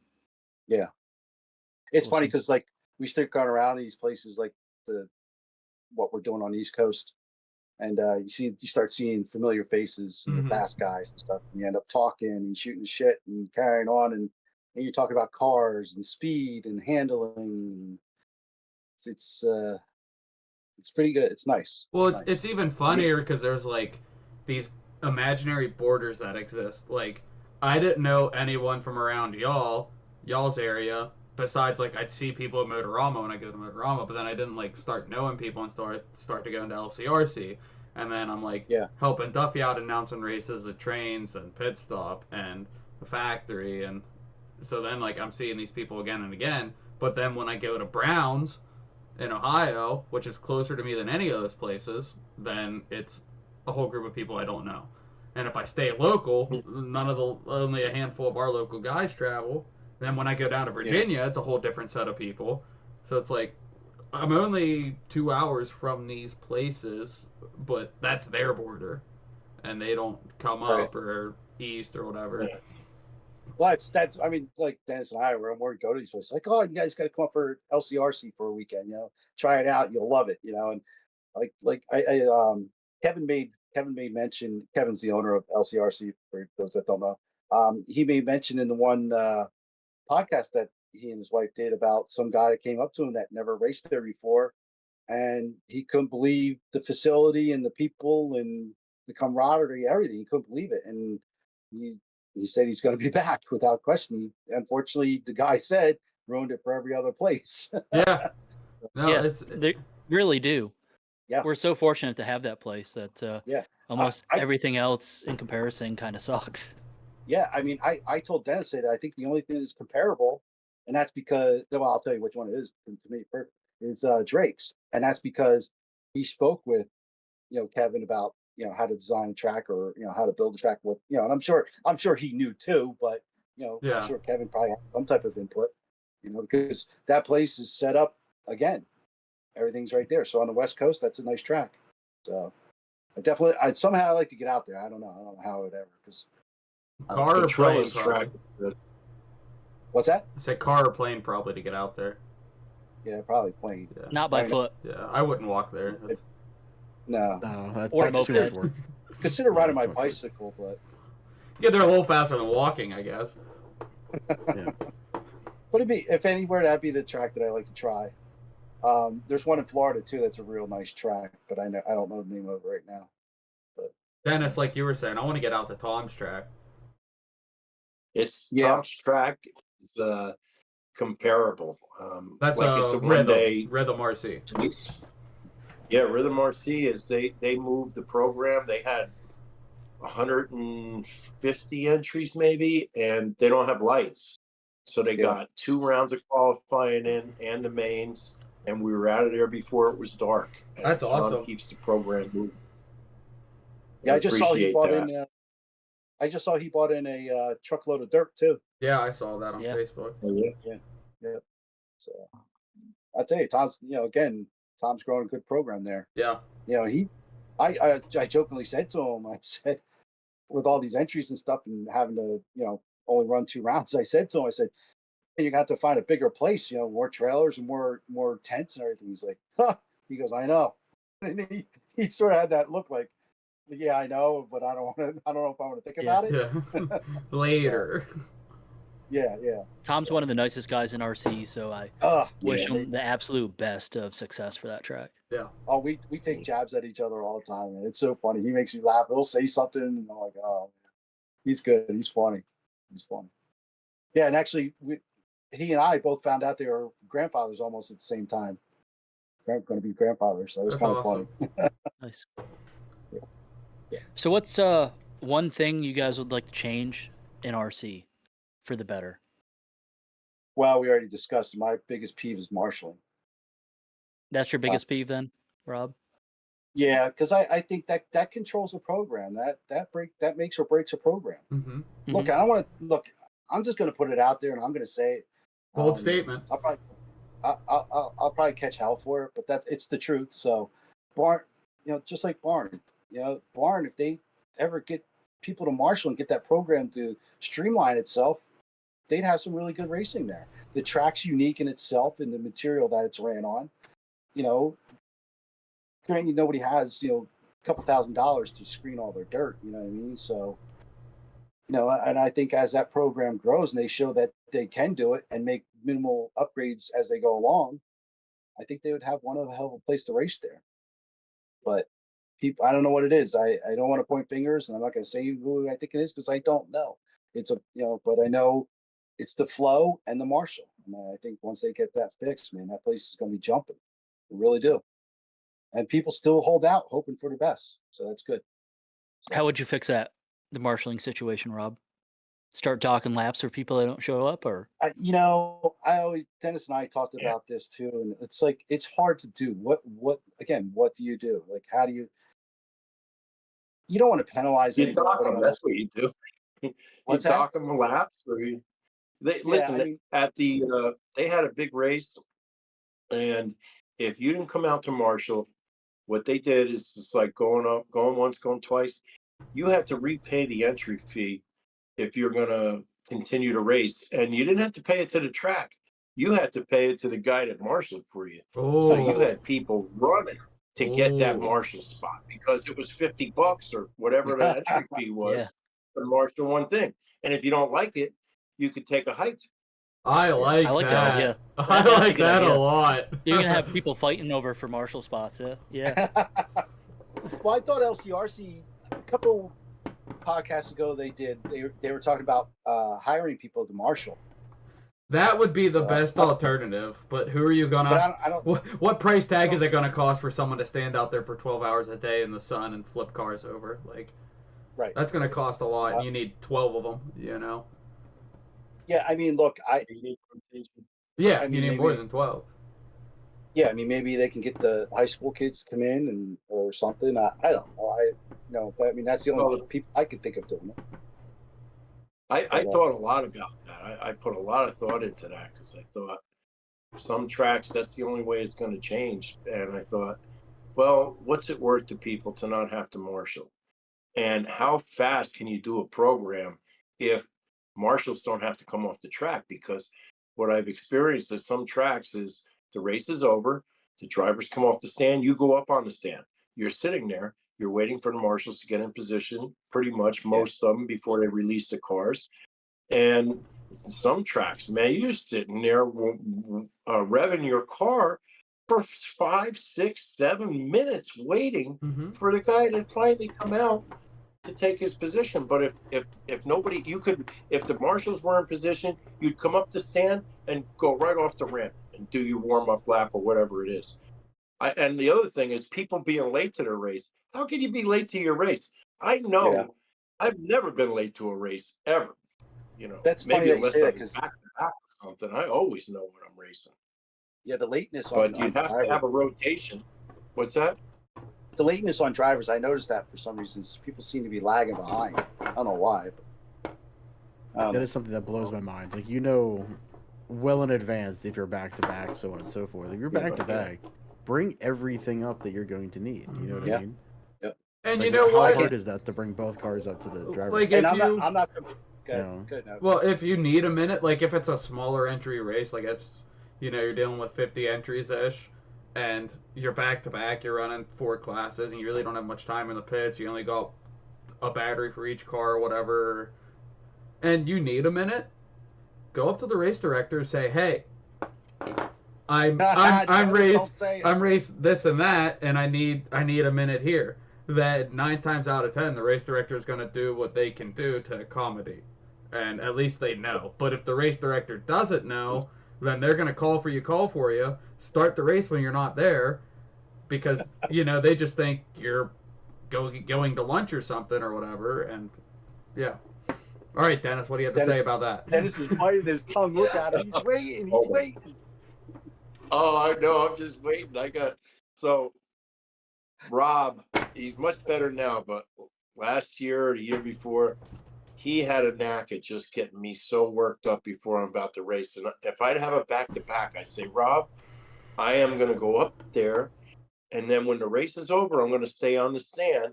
And if I'm number 4, I let the first 3 guys go and take their position, and I take the 4th position. I said, after you drop me, when the race is going to be over, I don't have to come in for fuel. My truggy is on the back of the golf cart, started up, without the thing in it. So here I am. I finished the race. Everybody's off the stand. I turn around and I can't see. Where's Rob? He's nowhere to be seen. And then I see him walking like without a care in the world in the complete opposite direction. I start screaming, "Somogyi, my car!" And now he's starting the car cold, and I'm dropping. I'm like, all top of my head. This has happened multiple times. And as a matter of fact, Rob's wife, she got so pissed off at me because I was I was like literally about to go up the stand, and I can't find them anywhere. And I'm knocking on their trailer, and she's like, "What's going on?" I says, "Rob's not in there." "What do you mean he's not in there? He's supposed to be out there hitting me." And she was like, she said I talked to her very badly, but I wasn't like yelling at her. I was just like, "Where the hell is he?" And there he comes walking, like not a care in the world. As I'm going up the ramp, I'm like, "Rob, get the car." Where was I? Where was I, Dennis? What? Where was I? He said he was marshaling, but the way he was walking didn't seem like there was any sense of purpose to, What's the famous saying you always say, Rob? Don't worry about it. Is that it? Don't worry about It's it. like, We'll be all right. he would always tell me, "Don't worry about it." I says, "What time are we at? Don't worry about it. When do I come in for fuel? Don't worry about it." He doesn't say that anymore. Dennis would ask me like, "Well, who's this guy driving this colored car or something?" Like, how do I know? We're freaking 10 hours away. I don't know these freaking car colors or something. Like, I have no idea. You watch the TV. That's what you do. Yeah, well, it doesn't show that. But, You watch sure when it they does. cross the loop and then light up. Yeah. Yeah. Well, that's right. Well, Dennis. But the funny part is, like, Dennis wanted information as soon as he crossed the line, and he's like, "What do I got? What do I got?" I'm like, "You need to give me like 4 seconds until the computer catches up after you cross the line." Give me 2 laps, and I'll tell you. Or yeah, he'll come out of pit lane and he'll be like, "What places am I in?" I'm like, "It doesn't matter. We gotta wait until it cycles, you know." Yeah, it takes like 2 or 3 laps for everyone to fall into place, because the first 2 or 3 Right. laps, it's just flip flopping everywhere. It's all I could say like 4 different places within Yeah. 30 seconds that you got, you know. That's all right. If I ask a question, I want an answer. I want it right now. What do you think? I'm stupid? No, I just where am I? What position am I in? He's telling me, hold on, wait a minute. I don't know. You need to start just standing by the booth at LCRC and then just pound the window with your elbow, shout at me, and then you're in fifth. Well, And I'll go Alex, you through do a great I'll job. I'll go 30 seconds left. He's like, I can hear the damn announcer. I'm like, I didn't say. Like, how much time's left? Or he starts calling out times when I've already made my last fuel stop, like 6 minutes. I don't care. There's no more fuel stop. I'm racing now. Do you guys know about anything? It's called reverse pitting. How you figure out where you're going to pit strategy wise? No, that's not a strategy. In Rob's what do you world, mean? it is. What do you mean reverse pitting? You start at the end of the race and you work your pits backwards as far as when you're going to pit. Like, Oh, so for if you the length subtract of your time? time. Yeah, for your fuel mileage. Yeah, I mean, I understand it. Yeah, Yeah, I've been trying to explain it to Dennis and he just doesn't get it. But you just take the time of the race If I minus say 7:30, and then minutes, exactly, whatever. exactly. Yeah. And then because you're short 7.5. pitting in the beginning, but you're running all the way through. So Yeah, But so, actually- yeah. It depends on how you look at the clock when you're looking at live time, or if you keep track of your own time. correct. Like me personally, I always start my own clock. So, You yeah. know what I mean? Because like Yeah. when you're at the start line, that time is different than race time. Yeah, Correct. You know, so yeah. Like at that's why I always have a LCRC, stopwatch, and I start my own stopwatch. yeah, you might have 40 seconds on the track Yeah. before you even get to your clock starting, or even the master clock Yeah. starting. Yeah. Yeah, that- whenever I pit somebody, I have my watch and I start the timer, and then so I have that timer as soon as we go down because I know I just fueled whoever it was, and Right. then I can look at my stopwatch for the total time elapsed, and then I can look at the live time screen for however much time is left left. without doing any Yeah. math, and I got the answer right there. So Yeah, that's what I use. Yeah. I use time elapsed because then I know, because otherwise if you use the time on the track, it's different. Yeah, by- and especially you when you're trying to start- figure out fuel mileage during qualifying, you always want to start your own timer, Right. because you're always on the track longer than qualifying. correct. Yeah. Yeah. But when the main starts, right? When the main Mhm. starts and they say fuel them up, fuel them up, fuel them up, and you drop them, and the horn goes, the Yep. clock starts then, At right? the horn, yeah. As soon as you hear the tone, that's when the timer starts counting down. Yeah, so it's Yeah, I it's care it's your about time. the main. Yeah, it's like the time that I'll start on my phone plus 10. I'll just add 10 seconds as a Yeah, buffer. for that you that know? extra space that you got to run or Yeah. whatever. Yeah. Yep. Yep. Yeah, that's why I always told Dennis. I was like, I know our fuel window's here, but we can do this. And he's like, Yep. I said, it's your call. I always leave it to him. I said, but it's your call. You know, I said, and every time. Before the race, What's that? we come up with a good strategy before the race. I say, look, I'm going to come in and it's going to be 7.5 minutes. So 7.5, 15, 22.5. Simple. Mm-hmm. And then in the middle of the race, all of a sudden he develops this reverse engineer thing and he starts giving me crazy numbers. And I'm like, I could barely drive the car. You're asking me to do mathematics. What happened to 7.5? Like, if we agree on something at the beginning before we go to the race, we shouldn't change it in the middle of the race. And then he's telling me this reverse strategy in the middle of the thing. I was like, what's so hard about 7.5, 15, 22.5? But things happen, you know. If you I like- Don't worry about it. So yeah, don't worry about it. I mean, with nitro, like when you're the pit guy, like the driver, in my opinion, like they should just be focusing on driving. Let him focus on your fuel. If you flame out, then you blame him, right? Right. As long as you're not flaming out and you're not doing an extra pit stop, he's doing the job right. Thank you, Right. Mike. You're welcome. I have to let go of, I got to relinquish control. Yeah. So what, like as a pit guy, all I want to know is what is your max runtime. Let me figure everything else out there, right? So I'll watch you. If I know you're driving hard, if you're running it easy, I know I can stretch you. I know I have to short pit you, whatever. Yep. It's all those things factor in, right? Yeah. So Well, yeah, Dennis and I will do that too. I'm like, yo, we're like running on the next lap. I'm like, don't flip whatever you do, because if you flip, you're done. You know. And then one time he bought a car and he's like, there's no fuel, and I'm like, yeah. There's fuel in the line. That's actually another maintenance thing. So the clunk inside your fuel tank, Mhm. make sure you replace that fuel line every so often because it does go bad. Oh yeah. So yeah. make sure I your never knew. clunk is actually moving. Yeah. Yeah, the Make sure it's flashpoint not. one. Fuel Yeah. line. Make sure it's not getting Recommend that. stuck on the buffering or like the whatever they are in the tank to keep the fuel from sloshing too much. Yeah, that little. Make sure that it's little long V. enough so it's not getting stuck on there too. Yeah. Yeah. Yep. How do You you gotta check check all that? that. Do you open like and then turn it upside down and move it around, or Yeah, Depends just on the an instructions. empty fuel Yeah. tank. Just flip the car over. You'll hear it clunk. That's Yeah. why you call them a clunk. You'll actually hear the fuel filter just clunk to the top of the tank. Yeah. That's good to You know. want I to make learned sure that. something. Yep. You want to make I sure that's replaced like there's mine times inside where with a. But yeah, like the windage things inside of a tank. I'll actually there's some where you go in there, you actually modify them, you cut them a little bit to add more of an angle to them, so the fuel line actually will keep settling down in the center again. Just to add more clearance, you know. The associated tank has like walls, and then the tank like here, and then there's nothing here, and then that tube line falls right in there towards the back of the tank. The Yeah. bunker back there, so it's kind of cool. It's nice. Yep, and then the type of fuel line you want super flexible fuel tubing in Yeah. there. You don't want the thick walled like Dubro stuff. You want the thinner Oh yeah, walled that Dubro stuff. fuel tubing in there. Um, Yeah, like the What Dubro do you stuff's use? awesome for the outside. Yeah. But on the Do you inside, go like in there with what do I have? I needle think nose or something? yeah, long needle nose, and you can pull it off if there's a nipple in there. Some tanks, the line actually runs from outside in, Yeah. to where there is no nipple in the tank. But Yeah, they're starting to do tanks a little bit differently too. I noticed, they're trying to make things a little bit easier and stuff like that. Which is good. So, heck, back in the day, we used to just run hose line into the tank and then put the filter on the outside of the tank, which was nice. yeah, or that. That's what yeah. Davey still has.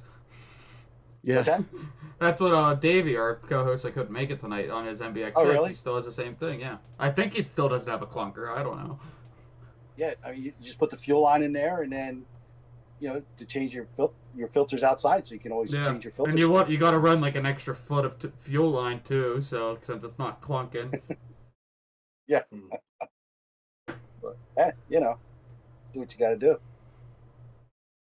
But yeah, other than that, Dennis and I, we always have a good time. We're always laughing and carrying on, and Yeah, watching your guys' video of like your post of one of you guys is on the headset, the other one's driving. You guys are like bickering back and forth. Oh, they're hilarious. It's I hilarious, love 'em. dude. Yeah, it's so funny. we're just having a good time. That's all. Well, we were watching the Hump Day Happy Hour. We always watch it at the track. We're always there on Wednesday night. And one night, Rob texts. You can comment on a video. Rob comments, "Dennis wants to be on your show." And he's like, "I just sent him a text. Dennis wants to be on your show." I said, "What did you send him that for? I don't want to be on the show." And then she's on the screen. She's like, "Come on." So I was like, "You're coming with me." And when we went on the show, she said, guys should do a wrap-up show. And so after the show, after we went on for 15 minutes and we come out of the show, and I said, well, let's go. He's like, "What do you mean?" I said, "Well, we're doing the show." So that's how your thing started. Yeah. That's awesome. I think it's on YouTube, right? Yeah. That first one. Yeah, it was on YouTube. I would have to upload it. It would air like at midnight or something. Yeah. And then I couldn't do YouTube live. We're going to talk about how you guys do this live or whatever. But then I had to do a Facebook live, and then last month it screwed up. It wouldn't let me do live for some reason. My phone was acting Do you up. guys have comments rolling through here or no? No, this isn't live. we're not live. We're just recording. Okay. We're just Okay. recording. Yeah. Yeah. Gotcha. Yeah, because I was trying to figure that out. I was like, That- yeah, I mean the But live. yeah, it's a lot of fun. Our live are live. I mean, Yeah. there's no. we just have a good time. We don't care. Whatever. Yeah, we're very inappropriate. We'll be driving and Den's like, "Want to do a broadcast?" I'm like, "Yeah," in the truck. I'm like, Those yeah. are the best times So to on our do way- them. Yeah, so on our way Yeah. home, we did a. Did you ever post that one, Dennis? Yeah, it was a Facebook Live. We did it live. It was okay. Yeah, we did it live, but I didn't put it on YouTube. But it's on Facebook. Yeah. All right. Yeah, but it's funny though because I go back and watch it. I'm like, I shake my head at myself. That's how this whole thing started too. Was Davey and I were doing Duffy's races, helping announce with those, and our first one was Trains and Lanes, which is like 5 hours from my house, and we did it in a day. So we left my house at 2 a.m. We got back 1 a.m. the next morning. But the whole time in the drive, you know, me and him were just talking to each other. This is December, and like we listen to Lefty and we listen to Wheel and Trigger, and I'm like, you know, we should do a podcast. Like, I think it'd be fun. So I'm like, in January we go to the next race, and I'm like, dude, let's just start a podcast. So then we started one, and then Mike was helping with all the technology bit, and then we got Taylor on, and he was just gung ho all for it, and I'm like, well, here we go. There it is. Oh, I've been trying to get Taylor on our show for the longest time. He's like, I gotta work. I'm like, damn it. Well, he was on one of your Wednesdays, right? At LCRC. Season opener. Yeah. 2 months ago. He was there helping with the track or something, weren't you? Yeah, Taylor? I came down early to help with the opener. I'll be there Wednesday. Kevin and I were talking. The Wednesday for the Mugen, and Wednesday for the cancer race. I'll be there those Wednesdays as well. Yeah, because those days are a little busier, so I took those days off work to especially help them out. especially Mugen Challenge. I mean, that's crazy. I mean, the cancer race is crazy too, but the Mugen Challenge definitely, that's nuts. I won't be there till the evening, so you took the whole day off on Wednesday, Taylor. Yeah. Nice. So I'll either go down Tuesday night. Go down Tuesday night. Yeah, campers unlocked. My Tuesday night, I won't make it there till 3 a.m. So I could either sleep in my own bed and leave in the morning, or that's fair. Yeah, when Kristen told me that when they move into their house, that Bob was going to take over the apartment upstairs, I was laughing. I'm like, man, I would have turned that into a room rental. You could have taken 3 rooms, rent them out for a night. Yeah. I said, man, that's a money maker. Yeah. That's probably what Bob's going to do on the side, though. Yeah, he'll stay in a camper on race weekend. he'll rent them out. He'll pay his rent in a race weekend. Yeah, exactly. Yeah. But that's also a good idea too. I mean, they're the only people that I know of that quote unquote rent out trailers for the weekend. No, that's a great idea. Yeah. Well, not like even the cool kids corner. Like right. It like Kevin was at when I got there Wednesday night for the season opener, and that was I was helping them set up tents and stuff. And after we got set up tents, and this is like my 3rd time interacting with Kevin in my life too, so like we're still establishing a bond. And he's like, how nice would it be? You just show up to a race weekend and your table's set up, your tent's set up, you just gotta bring your cars. And I'm like, that would be set up. And he's like, that's why we do this. That people rent them out. And I'm like, oh, that makes complete sense. Like, they rent the table, chairs, and tent. Yeah, it makes perfect sense. It's great. If you don't have a big enough vehicle, it's awesome. Yeah. Or if you just want to pick up and leave when you're done. Yeah. Well, even like when I carpool with people, like we'll take my GTI. Like when Davey and when I first went to LCRC for the cancer race, we took my GTI, and like we literally had to roll down windows, stuff a car in, hold it with your fingers, the window comes back up, and then like I spent so much money on the raffle, so now I'm like walking back to the car from the raffle table like this, and we're like, where are we gonna put this? Couldn't fit the tent, had to make Lonzo. Well, we didn't make Lonzo. Davey tried to make Lonzo in there, and there was a tent kerfuffle.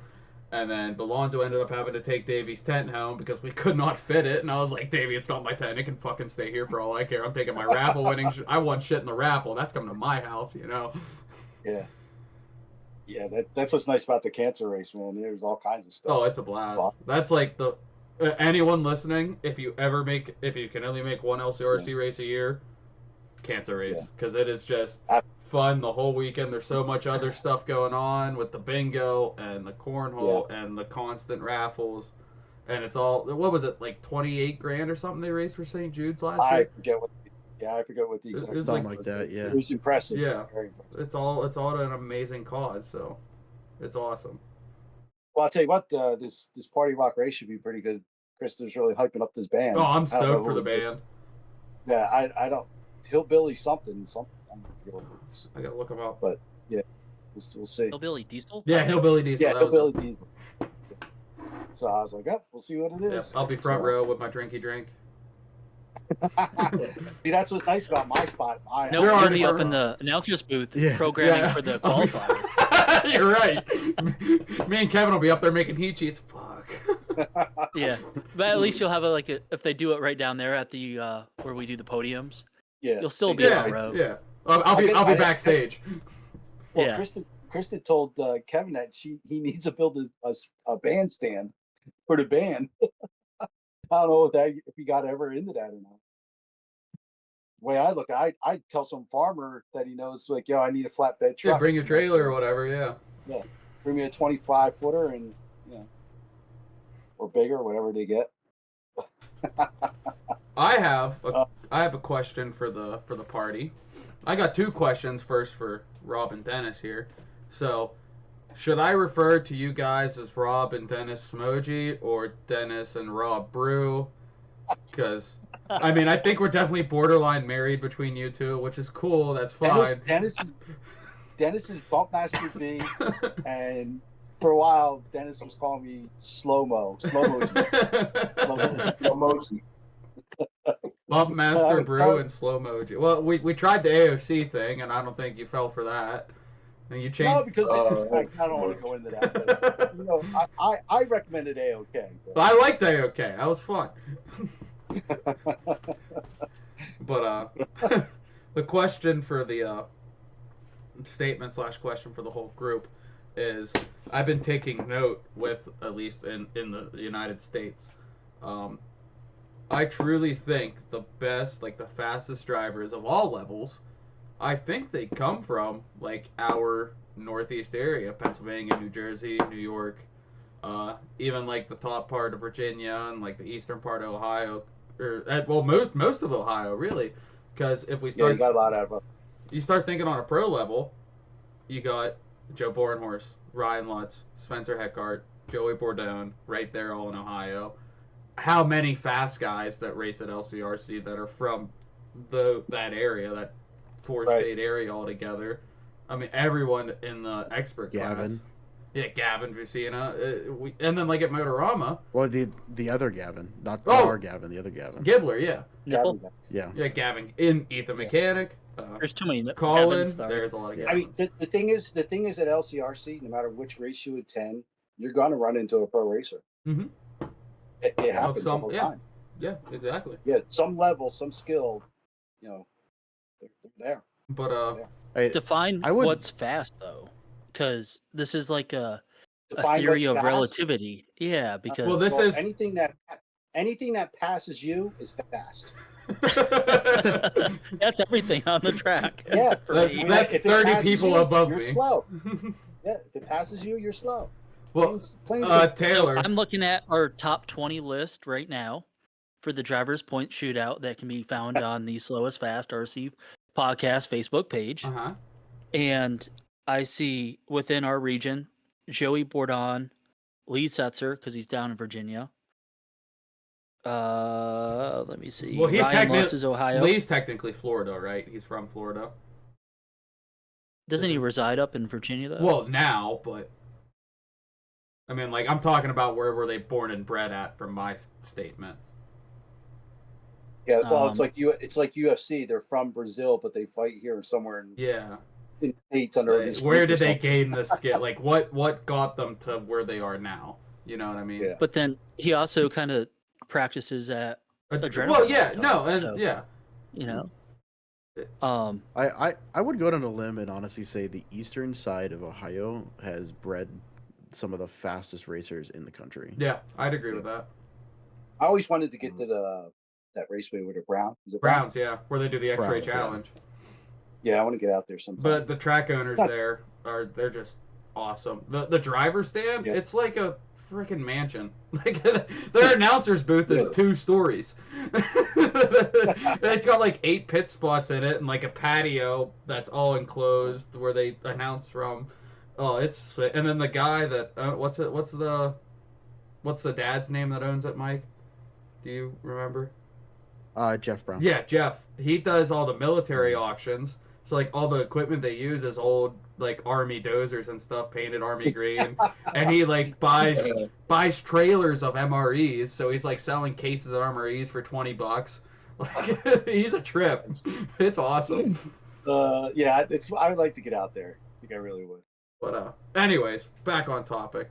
Taylor, go on with your Oh yeah. I was gonna say, would you say some of the fastest guys that come out of like Ohio or northeast region then move around and move somewhere else to become Well, faster? I mean, the only way you're I- going to get faster is racing or practicing people that are better than you. Yeah, I mean, Yeah. I think they definitely jump to that level where they start going to the races everywhere Yeah. else in the country. Like, not necessarily move residency, but instead of racing in their local area, then they start going to, DNC, P&B, Fall Brawl, Pro-Am, Silver State, etc. So Thornhill, A-Main out in California. but then to throw a whole wrench in it, you got people like Scheffler. And that's my point. That's my and Where does he go? you look at Motorama. Much, Every year, well, the past couple of years now, that the pros started coming to Motorama. Yeah, the pros take up most of the A main, but who else is in that A main? Gavin Gibbler, Gavin Vicina, Thomas Kaufman, Ezra Gorick, Greg Harmer, Ethan Mechanic. So like all of our local guys that really don't travel Ethan too Mechanic, much. he traveled. Yeah, he's going to the Nats. Well, and that I'm excited. He's down in Texas now. Cash is down in Texas. Ben Decker's down in Texas. So like a bunch of our fast local guys went down to Texas for the Nats. So I'm really excited to see where they stand with everyone else down there.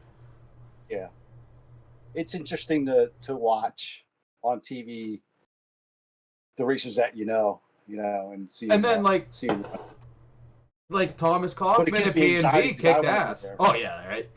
And Dennis, you did awesome at P&B too. Yeah.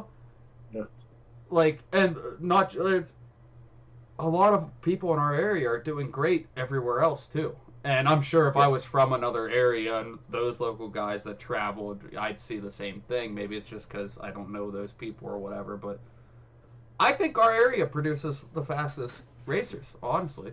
Sure, I could agree with that. I don't know. I was going to give Gibbler a shout out for doing pretty good at P&B as well. How many you got on the West Coast there? How many on the West Coast? Out of the top 10, how many are listed on the West Coast? So you got Ryan Mayfield. Where's Mason Fuller? Is like in the center of the country, right? Somewhere. Yeah, he's somewhere in the Midwest, I think. Not sure. And I think so is Seth Van Dalen, right? Yeah, and Wiggins is too, I believe. Yeah, Wiggins. I thought Wiggins is Texas. Yeah, he's in Texas. No. Kinda. Yeah, he's from the Midwest, but he may live in Texas now, flip flop. Texas. Yeah, I'm calling Wiggins Texas, just like I'm calling Setzer Virginia. When you order something from Wiggins, it doesn't come from Texas. I can tell you that. Okay. Well, it's probably a drop shipment, probably. No, it's his custom stuff that he makes and sells on his website. Yeah, it came from Illinois, so. Yeah, that's okay. Yeah. But you got Ryan Mayfield, Adam Drake, I think Camden Lime's out there, Jonah Wilson. Where's Brandon Rose from? He's Texas, isn't he? You guys know? Texas. Yeah, he's like right by Thornhill, I think. Yeah, Thornhill's his home track. Yeah. And then Tebow's Texas too, right? No, Tebow's Midwest. Yeah. Yeah, he's Midwest. Yeah, he's definitely Midwest. I don't know where though. He's like Utah he's one or of like the something, isn't he? Montanas or something. Yeah. Yeah. Yeah. Is Or Fend Wisconsin or Ohio something. or no? No, He's Indiana. He's Indiana. Indiana. All right. Yeah, they used to run the track state line used to be in their backyard. Yeah.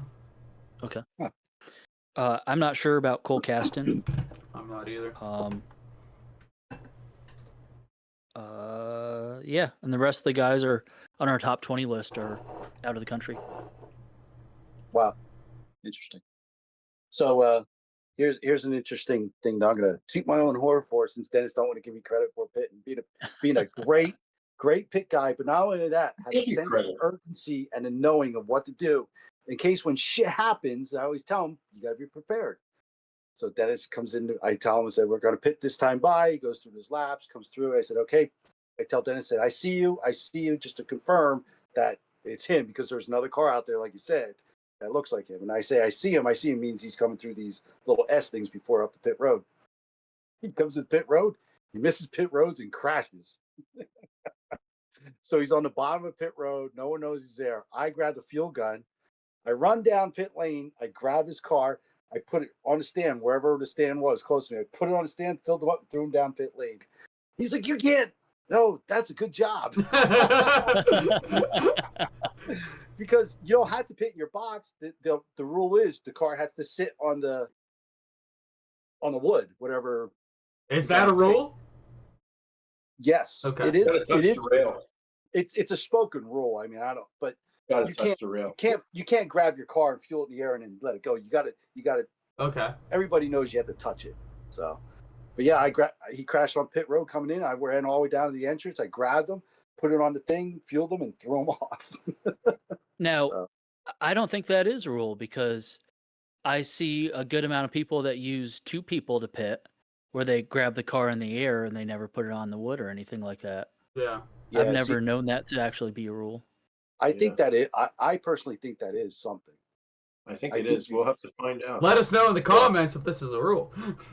Yeah, right. How about it? Gotta touch the rail. The chassis got to touch the rail, even if it's for a half a second or a quarter second. It's got to make contact, because otherwise you can just grab the car and go like this and go like that. There's no rule against that. By the way, Taylor, in like normal pitting. Smoking fast. What's that, Mike? Hold on, Dennis. In, Thank you, Dennis. Are you guys talking like the pit thing at LCRC that they want to do, or are you just talking just in general? What do you mean? Like this rule, like. Oh, I think we're talking in general, Mike. Yeah, general. Oh, I mean, like there's no rule against that at all. You can pick it up and fuel it midair and drop it right back down. Yeah. Yeah. Unless this is a safety rule that's like something that was spoken that just hasn't been spoken in a while. I don't know. I could see that.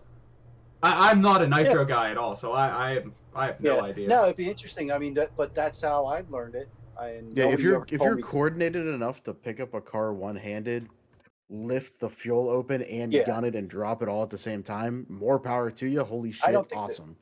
I don't think that's possible, is it? Is anybody? But I don't think anybody I can do it. Have you done it? Yes. To Toby. I've grabbed the car though to grab the gun, and then I fuel and drop it. Those are the Lutz fuel stops. How are you opening the tank though? With my thumb. Oh.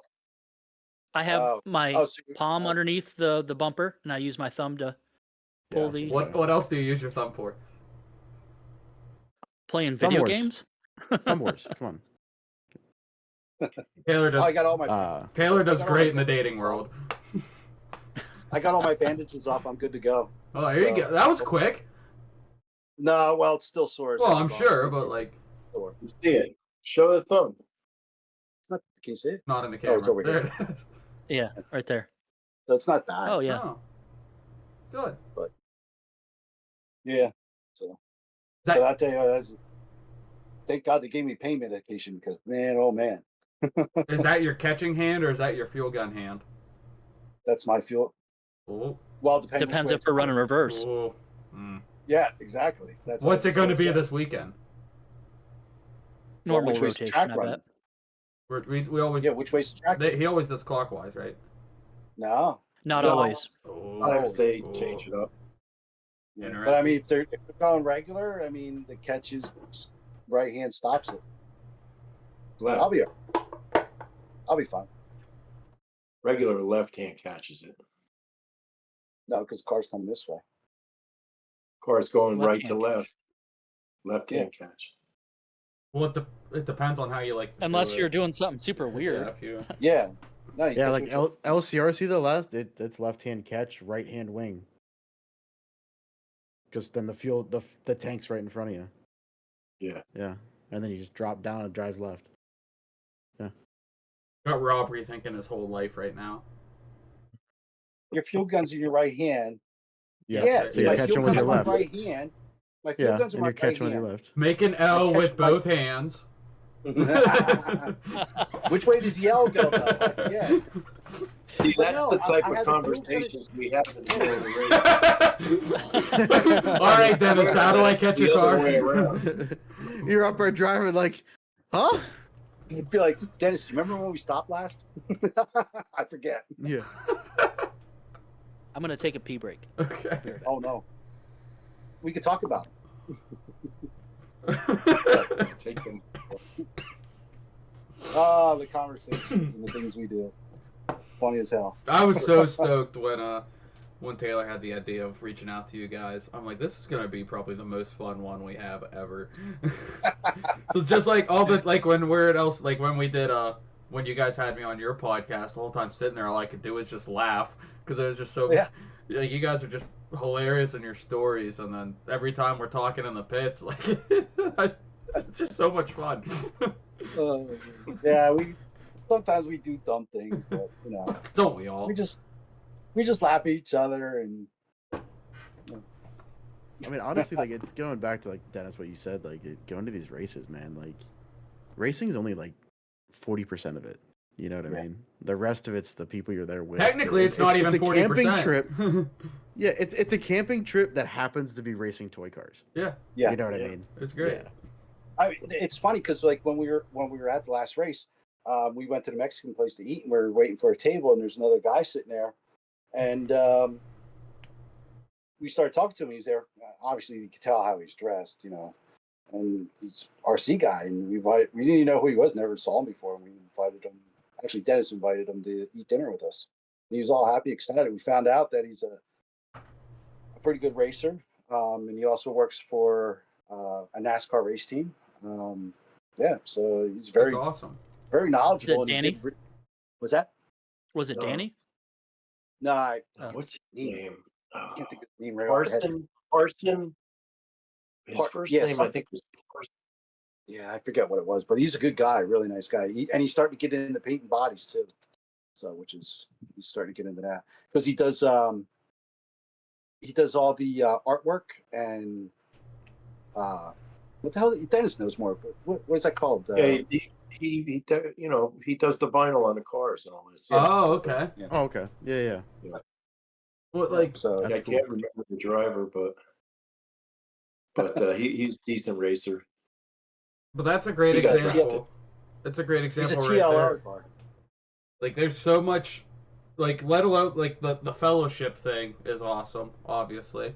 But then everyone comes from some sort of different background, whether, whether just how they grew up or where they live at or occupation wise. And next thing you know, you end up making so many, like, connections. And it's like, oh, I need an excavator this weekend. My one buddy I raced with this one time 2 years ago that I made good friends with, he has one or can get me one. Hey, buddy, I need. Yeah, it's nice. funny that and the lifestyles. I mean, it could be from the bottom to the top. Pay scales and everything. It's all types of people, and everybody is the same. It's Yeah. But what you don't see at the track, you'll never see a heroin addict because they just couldn't afford the race. all my shit. If everything is start going missing, I'm going to say, wait a minute, there's a heroin addict here, son. One of you guys is doing heroin because everything's going missing. But you never have the money to race. No. I kind of like the only race that I've ever been to that I've seen things get stolen is actually PNB. Wasn't that Jeremy? A few years back, there was a whole like car radio, all of it stolen off someone's table. Yeah. I remember that. I wasn't there for it, but I remember that happening. Yeah, no, it wasn't anybody that we know that got something stolen. Well, I just know it was I was there like when it happened. That's what's nice. So I heard about it. LCRC is good about that because there's always somebody wandering around. There's always somebody doing something. There's always somebody outside. Because Kevin even said he admits that sometimes he wakes up in the middle of the night just to push water off tents. Push water off the tents and just look around, make sure everything is good. So you couldn't find a more dedicated group of track owners like Kevin and Krista. Like they love what they do so much and dedicate so much to what they do because they love it and they enjoy it, and like we are absolutely spoiled having that within driving distance of us. Yeah, I'll find somebody on Facebook that'll be like, "Hey, I'm looking for this, or I'm having this type of problem," and they'll identify the part, and I'll tell them, "It's like, hey, call up LCRC. They're real racers. They're people that have a hobby shop that actually race." Mm-hmm. And I said, and they have all kinds of connections that for whatever you would need, they're going to get it for you. And a lot of people are thankful for the information. So. And that's a good thing. I mean, if you can call a hobby shop and speak with somebody that, I like Krista one time, I was looking for a part and she was able to cross-reference the part between Associated and Mugen. And, I was like, wow, that's pretty good. I would have never thought of this or done that. pretty cool. Is that the secret to your success now, Rob? You're putting Mugen parts on that Associated? No, that's that Mugen parts drain my pocket quick, but they do last longer. Just gotta make sure you put the screw in the In the out in drive. that brace. Oh, the brace, yeah. Yeah. Yeah. Yeah, 'cause I've I been in mean- the hobby shop. I've been in that hobby shop and walked in and said to Kevin, I need this part. And I watched him turn around and there's a wall of parts. There's got to be 400 parts on that wall. I seen him turn around, walk 3 feet over, put his hand up about, 2 feet up, pull 2 parts off, and the third part in is the part that I need and hand it to me. It's amazing. Crazy. That's Yeah, funny. if you guys ever go there, you can't find a part. Don't be afraid to ask, Yeah. because they probably have it somewhere in there. Well, even with if you order it online too, like they are so on the ball with shipping. Like I ordered Yeah. Friday evening at like 5-6 o'clock or whatever, and my stuff showed up Monday. Like I know I'm like, 2.5 hour drive away, so like shipping is gonna be quick, but Yeah. they gotta handle that. They gotta do their shipping and handling bit for it to be quick, and they kill it. Like they printed the label Friday and stuck it in the mailbox Saturday, and it showed up here Monday. Like you can't get that anywhere else. I've never had that good of No. service anywhere No. with any You know Shout what out I to do? Bob. Is like after a race, you go through your car, you look for stuff, or it's like, oh yeah, I broke this, I got to reorder it. I'll just, as I think of things, I'll just go on their website and reorder it, and then when I get their next race, it's all in a bag, and just grab the bag, and Yeah. so Yeah, like Yeah, Taylor that works said, pretty good. shout out to Bob. Bob kills Yeah. it. so I was really impressed last race. I mean, I've always been impressed by LCRC since the first race I came there like 3.5 years ago. I haven't missed a race, but during that whole rain deal, that whole rain thing that happened, I was like involved in one of the heats that it rained on, and it was awesome to have Kevin as the track owner know when this happens, this is what we do. Do you feel that you had an unfair, like the way that he handled the whole thing? He wasn't saying, oh, it's 10 o'clock, I want to go to sleep. Like it was clearly, it takes one person. If one person says they want to rerun it, that's what happens. Mhm. And it wasn't, it was handled like so professionally. And that situation came up, and it came up a couple times, and it was definite. It wasn't wishy-washy at all. I want definite. When I'm racing somewhere, I want somebody in charge that has the rules, and this is what the rules are. If you don't like it, I don't know what to tell you, but the rules are the rules. Don't change the rules. yeah, you too know? bad. This is the way it is. That's the way it's going to run. So And, Yep, they do what they say. and that's one thing awesome with Kevin, like doing what I do there, and then have like Kevin there. Like he lets me do a lot, but then the moment like I'm wishy-washy in my head, I'll just get on the radio like, hey Kevin, like can you check out the track and see if we need to blow it off or do water, or Yeah. or like Kevin, there's raindrops coming down, come out here. And like before I even turn around, he's trackside watching, or then he's like, okay, yeah, definitely after this round we need a water. Like he's instant making the decision. It's not I've been to other tracks or other places where I'll be like, I don't know what to do because I don't know this dirt and I don't like know the procedure here. And then they'll look at me and be like, well, what do you think? And I'm like, well, I'm asking you because I don't think. Like, but Kevin is like you said, Dennis. He very definitive. No matter what answer it is, he picks an answer, and that's what we go with, and because that's what you need. So Alex, will you ever have balls enough to call the race if your marshals don't show up? No. I will. I got the wireless mic there, so I'll just start dragging people out of their pits. Because I see, the thing is, I'm slowly learning where people like to pit at, and I'm learning who people are. So if it gets to that point and someone's not there, one, I'm gonna dock you a lap, because I did that at the first race and had to deal with At that. LCRC? Yeah, I had to dock someone Oh, a lap. really? Yeah. Oh, I didn't know that. You don't Shout have out to lap- Gibbler. What's that? No, that was a different thing. So technically, I docked 2 okay. laps because Gibbler came out to Marshall. It it was the Yeah. the gib jump is what you guys He was called it. cutting the pipe and Yeah. he hit the pipe. Yeah. So that's why he got docked a lap. But I docked a lap from someone for not coming out to Marshall, and then that Yeah. and that. Well, I didn't know that. Dennis, it's like you said when you were at the program and you're like, he's bluffing. Like, that's what a lot of people say in their head. And you're like, I'll dock you a lap. But the moment someone gets docked a lap, then you drop the hammer like, oh, he's not joking. Like, now I need to go Yeah. Marshall. Yeah. And it, Yeah, I believe in that. I think if you set the precedence, that's how the game's going to go. I mean, I don't know if you guys know, but I officiate for lacrosse and wrestling. Yeah. And basically, we set the tone of the game right away. We're like the game or the match, however you want to say. We're like, this is how much we're going to tolerate. If you push the envelope any further, we're going to put you in a sandbox and sit you down for a while. Yeah. So. And that, like, with the gib jump, that was Kevin mentioned that too. He's like, you docking a lap for him, like you should have, because we established the rule and he did the thing and it didn't happen the way he wanted. And Yeah. Gavin never argued it. Gavin knew the rules. He knew what he did. Like, Gavin was cool about it. But Yeah. Kevin was like, that was great you did that, because especially to him, like, people know you aren't messing around. Like, rules are rules, Right. and you have no Yeah. problem enforcing them. And I'm like, That set the my standard job. for all the slower guys trying to do that. Yeah.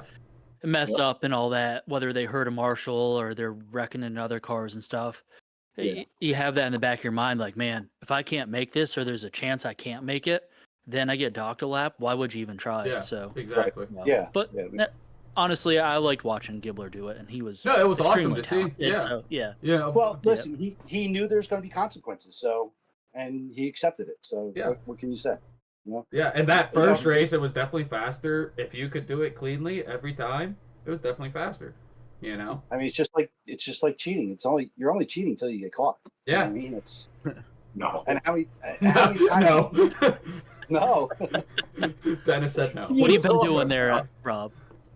I don't cheat, but I always find a better way to do something. That's all. So Within what the have you been scope of doing? I can't tell you. Well, Because then it'd be secrets, cheating, huh? right? If you know about it, it's cheating, right? But no, Just I mean, text it to me. look at NASCAR. I mean, NASCAR, these F1 teams and stuff. I mean, they all run their templates. And look, the only way you're going to get faster is if you get that minuscule amount of time out of that car. Well, that was a big controversy. I remember one season with, I think it was around Kyle Larson or something, because people were accusing him of like bending the one side skirt out a little bit, like right in the beginning of the race. Then it'd be faster, and then he'd win the race, and then he'd go smack the wall door in his donuts or something. So that when it goes through tech, they can't say he did it on purpose or whatever. Exactly. So like right there, like. And that's the glory about racing, is everyone's going to try to find an edge somewhere. The gray areas are going to get exploited, and it's awesome. I mean, if you don't try, you're not going to win. Exactly. I mean, that's why I have a truggy wing on my short course truck. Yeah, there's nothing wrong with that. Yeah, well, I mean, there is things wrong with it, but in certain places where it's open 10 scale, there's nothing wrong with it. Yeah. Wow. It's a mini truggy wing. It's a mini truggy wing. I was at the what the hell is it called? Damn it! You're moving further and further left of that screen. You're going to disappear soon. Because I sit in this chair and this is how I watch TV. So. But what the hell was I talking about? You were somewhere. Yeah, the organization Roar? Nitro. Roar. Thank you. Roar, I got to see firsthand the pros fill up their tanks, run a race, come back, and I've seen where Roar officials tried to disqualify several pro racers because their tanks held more fuel than what was allowed. Mm-hmm. But what they don't realize is that tank expands when it gets hot.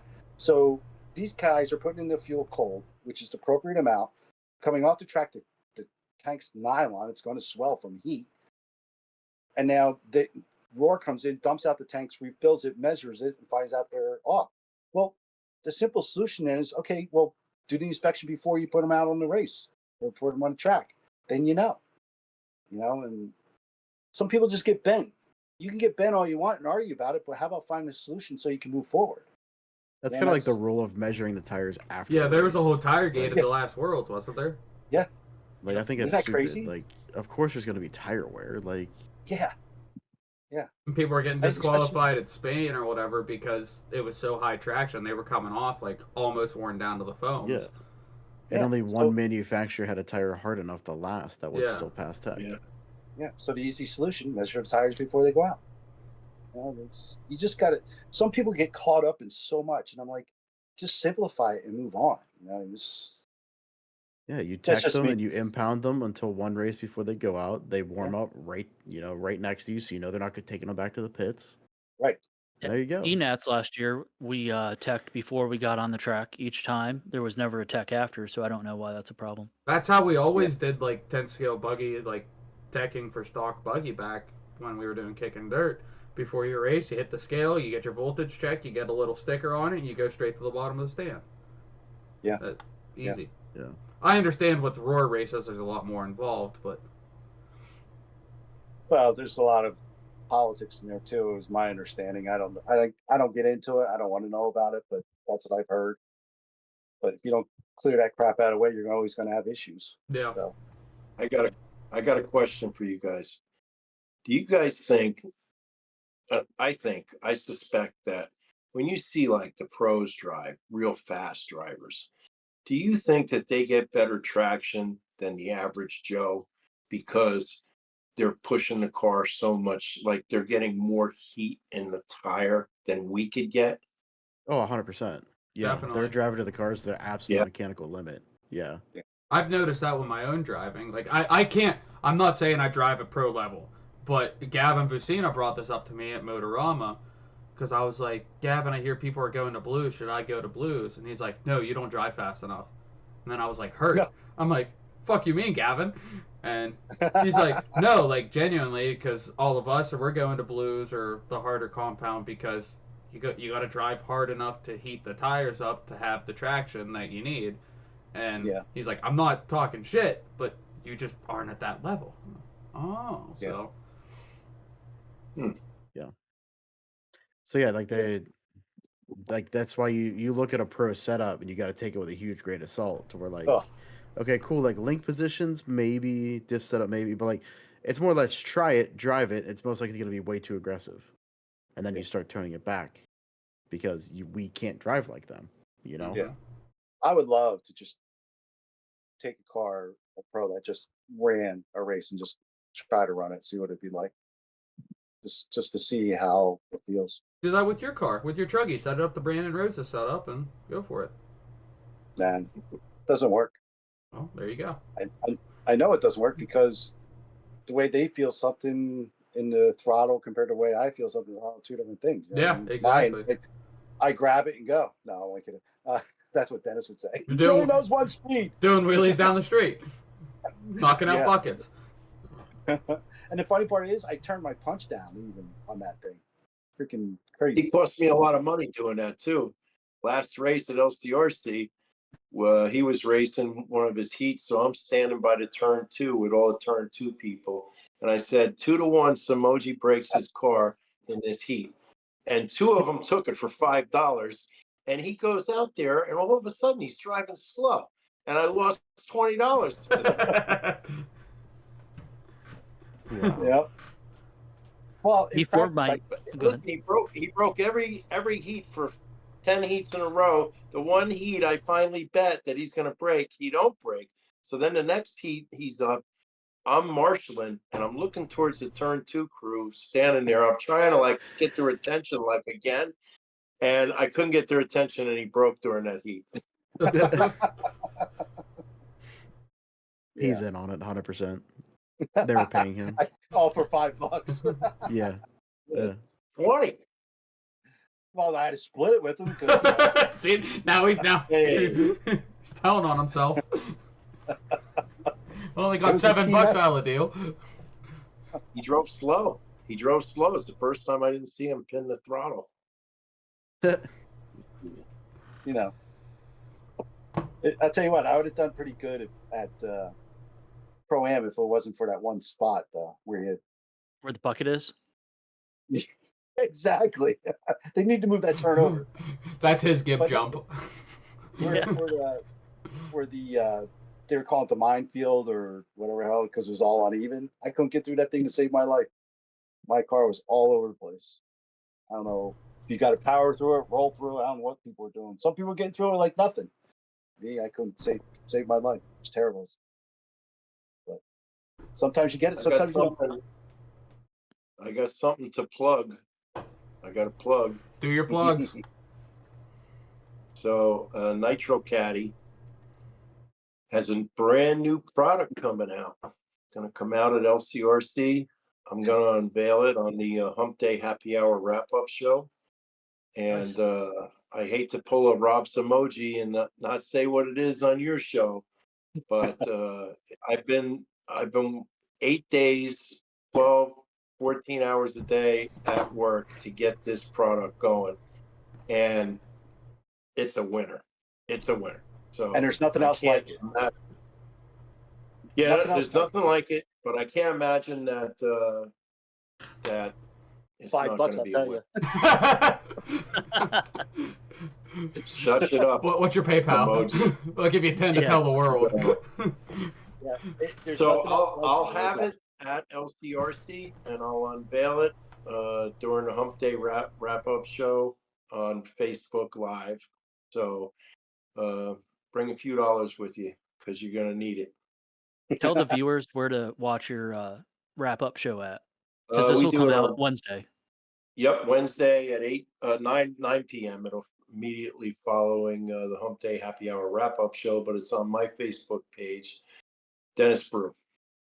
So you put me in, and I'm like public, so I don't think you have to be my friend to see the thing. Just put me in, Dennis Brew, and I was wondering and why you'll you see had it. 0 friends. What do you mean? I got plenty of friends.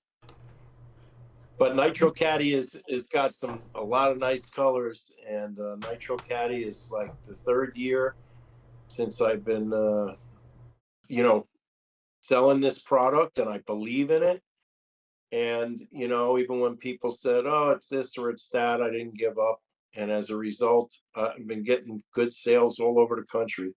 I always believe that the more I sell of those, the more I'll sell. Yeah. And one thing that I know is that I haven't seen somebody go from the Nitro Caddy back to that bag.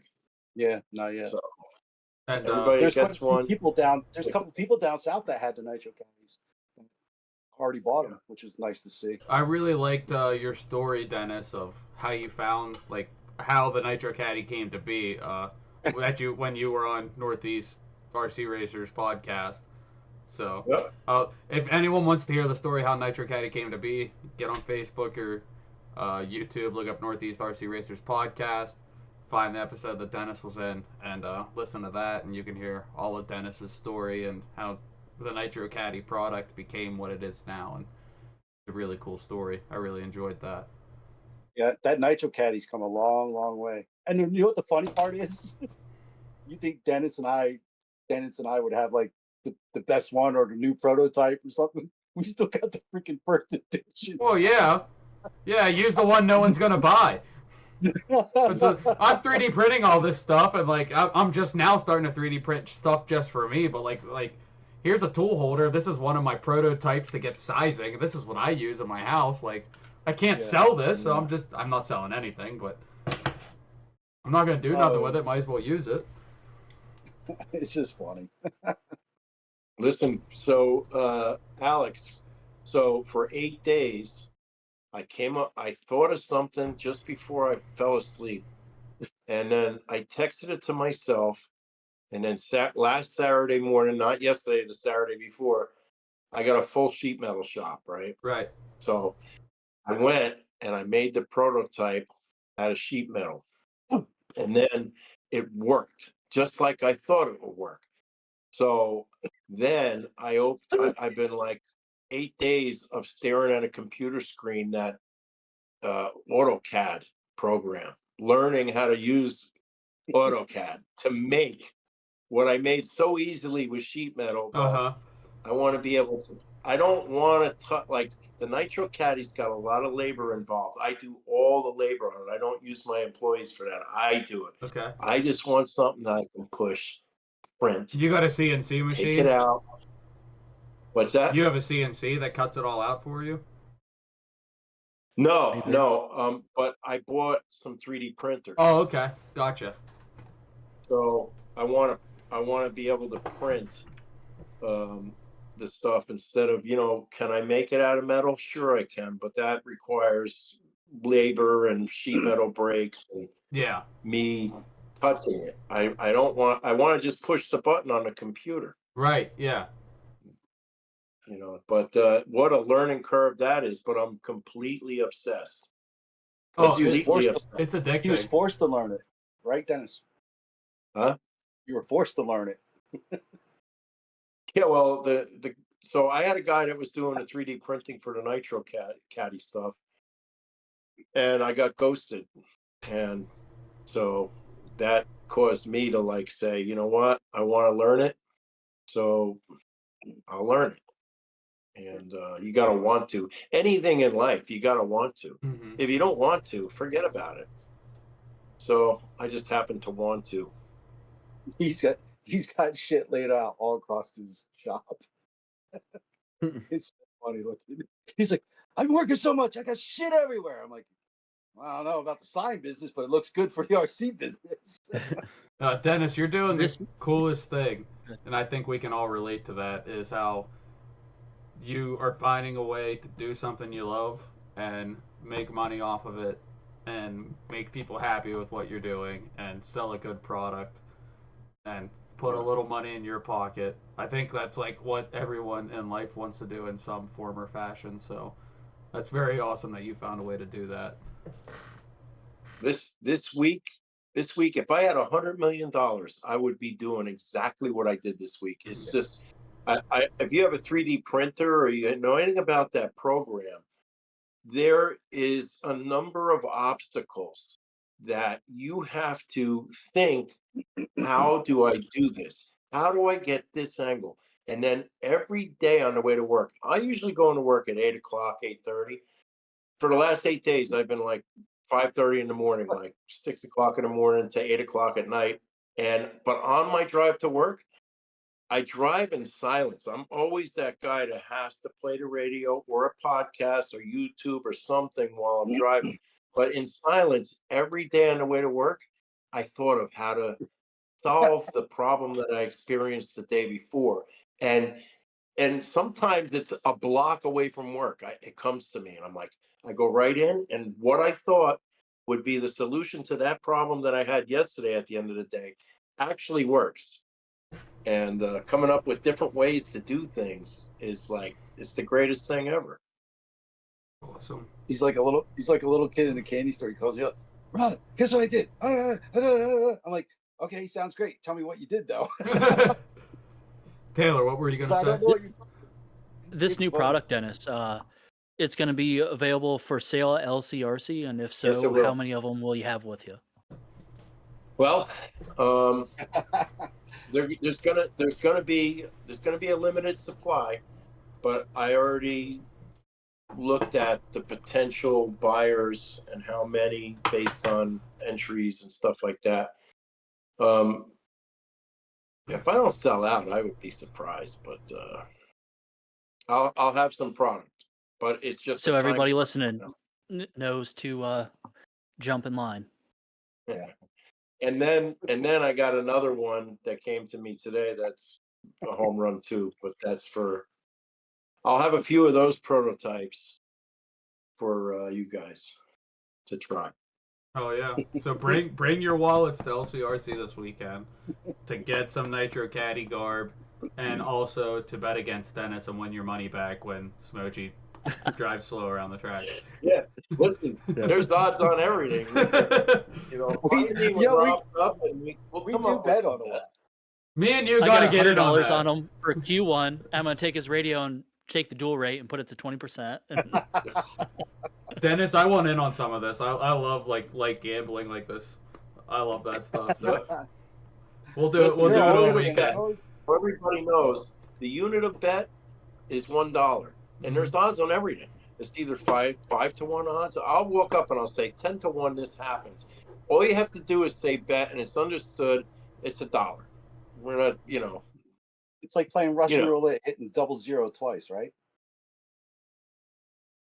No. I don't know about that, but I know that there's odds on everything. Well, you play or not Russian roulette, just roulette. I don't know what Russian. Those are very different. I'm thinking, how do you hit zero? It's like, I don't gamble, but that doesn't sound right. Double zeros. I don't know what casino Rob goes to, man. That's I don't gamble. Ask Dennis. I don't gamble. He can't believe I don't gamble. He just plays Russian roulette. Yeah. Apparently, you're good at it. Well, when I first told Dennis that I officiate for wrestling, he didn't believe me. I had to send him videos. And then I told No, him it was lacrosse. I was like, there ain't no way you're running up and down that field. But he does. Proved you wrong. Yep. I keep up somehow. I don't know how. But... Well, we are like 40 minutes over. We'd like to try to stick to, which is fine. Oh my God. But we're at the point. I told you, Rob. These go by quick. Yeah. Well, that's the thing. You get in talking and carrying on. Yeah, time flies when you're having fun. But we're at the point where we like to wrap it up. So at the end of it, we like to let everyone thank anyone or shout out anyone that you'd like to. So Rob, we can start with you. If you'd like to thank anyone, shout out anyone. Yeah, first and foremost, I want to thank Dennis. My kid, bailed. I should say bailed, but he wanted to do ATV, which was good. And unfortunately, I lost I lost my best friend, unfortunately, and Dennis just happened to be out there at the right time and supportive through all that crap. And then, from there, I just want to thank him for that. And then I want to thank my wife for allowing me to do this kind of thing. And it's great, man. These guys get married, get an RV, get her into RC stuff. We have dinner for you and everything. I tell my wife all the time, she has no idea how much she is so helpful to our program because, it's hard to cook and eat. Mm-hmm. And race. It's you forget about it. Yeah, unless you're that's what I told her. I don't know how he does it. Yeah, I know. because he's the exception. Like, yeah, but my wife's like, "What are you doing?" It's like around 9:30 when we're done at night. I was like, "Oh, I'm eating dinner." She's like, "Now?" I'm like, "Well, that's the problem. I can't stop to make everything. That's why I love when you're here." Even when Dennis's wife and Pete's wife, we all travel together, so it's nice to have that. So, but yeah, man, that's my big support program. I appreciate it very much. Ben Manchena, he's another great guy because I run Associated, so he's always available for a quick text. Say, hey, I had this problem going on. And he's always there, man. Johnny on the spot type of thing. So there's a lot of people to thank. LCRC, P&B, and race, Race Time Entertainment. There's so many people that put this thing together, and I don't want to just say one person besides my family because I don't want to forget nobody. So. Brian. Dennis, would you like to shout anyone out? Do any thanking? I'll shout out the Slowest Bass podcast for advancing the interest in our hobby, and thanks for having us on. And obviously, thanks to Rob for being my pit guy and everything that comes with that. But 203, anyhow, you guys are. 203 is my pit spot. It's like, don't mess around. 203, come down 203, you're gonna get it. But I remember when you had it on your. I remember when you had the 203 on your car. Yeah, I got it on my shirts, all that stuff.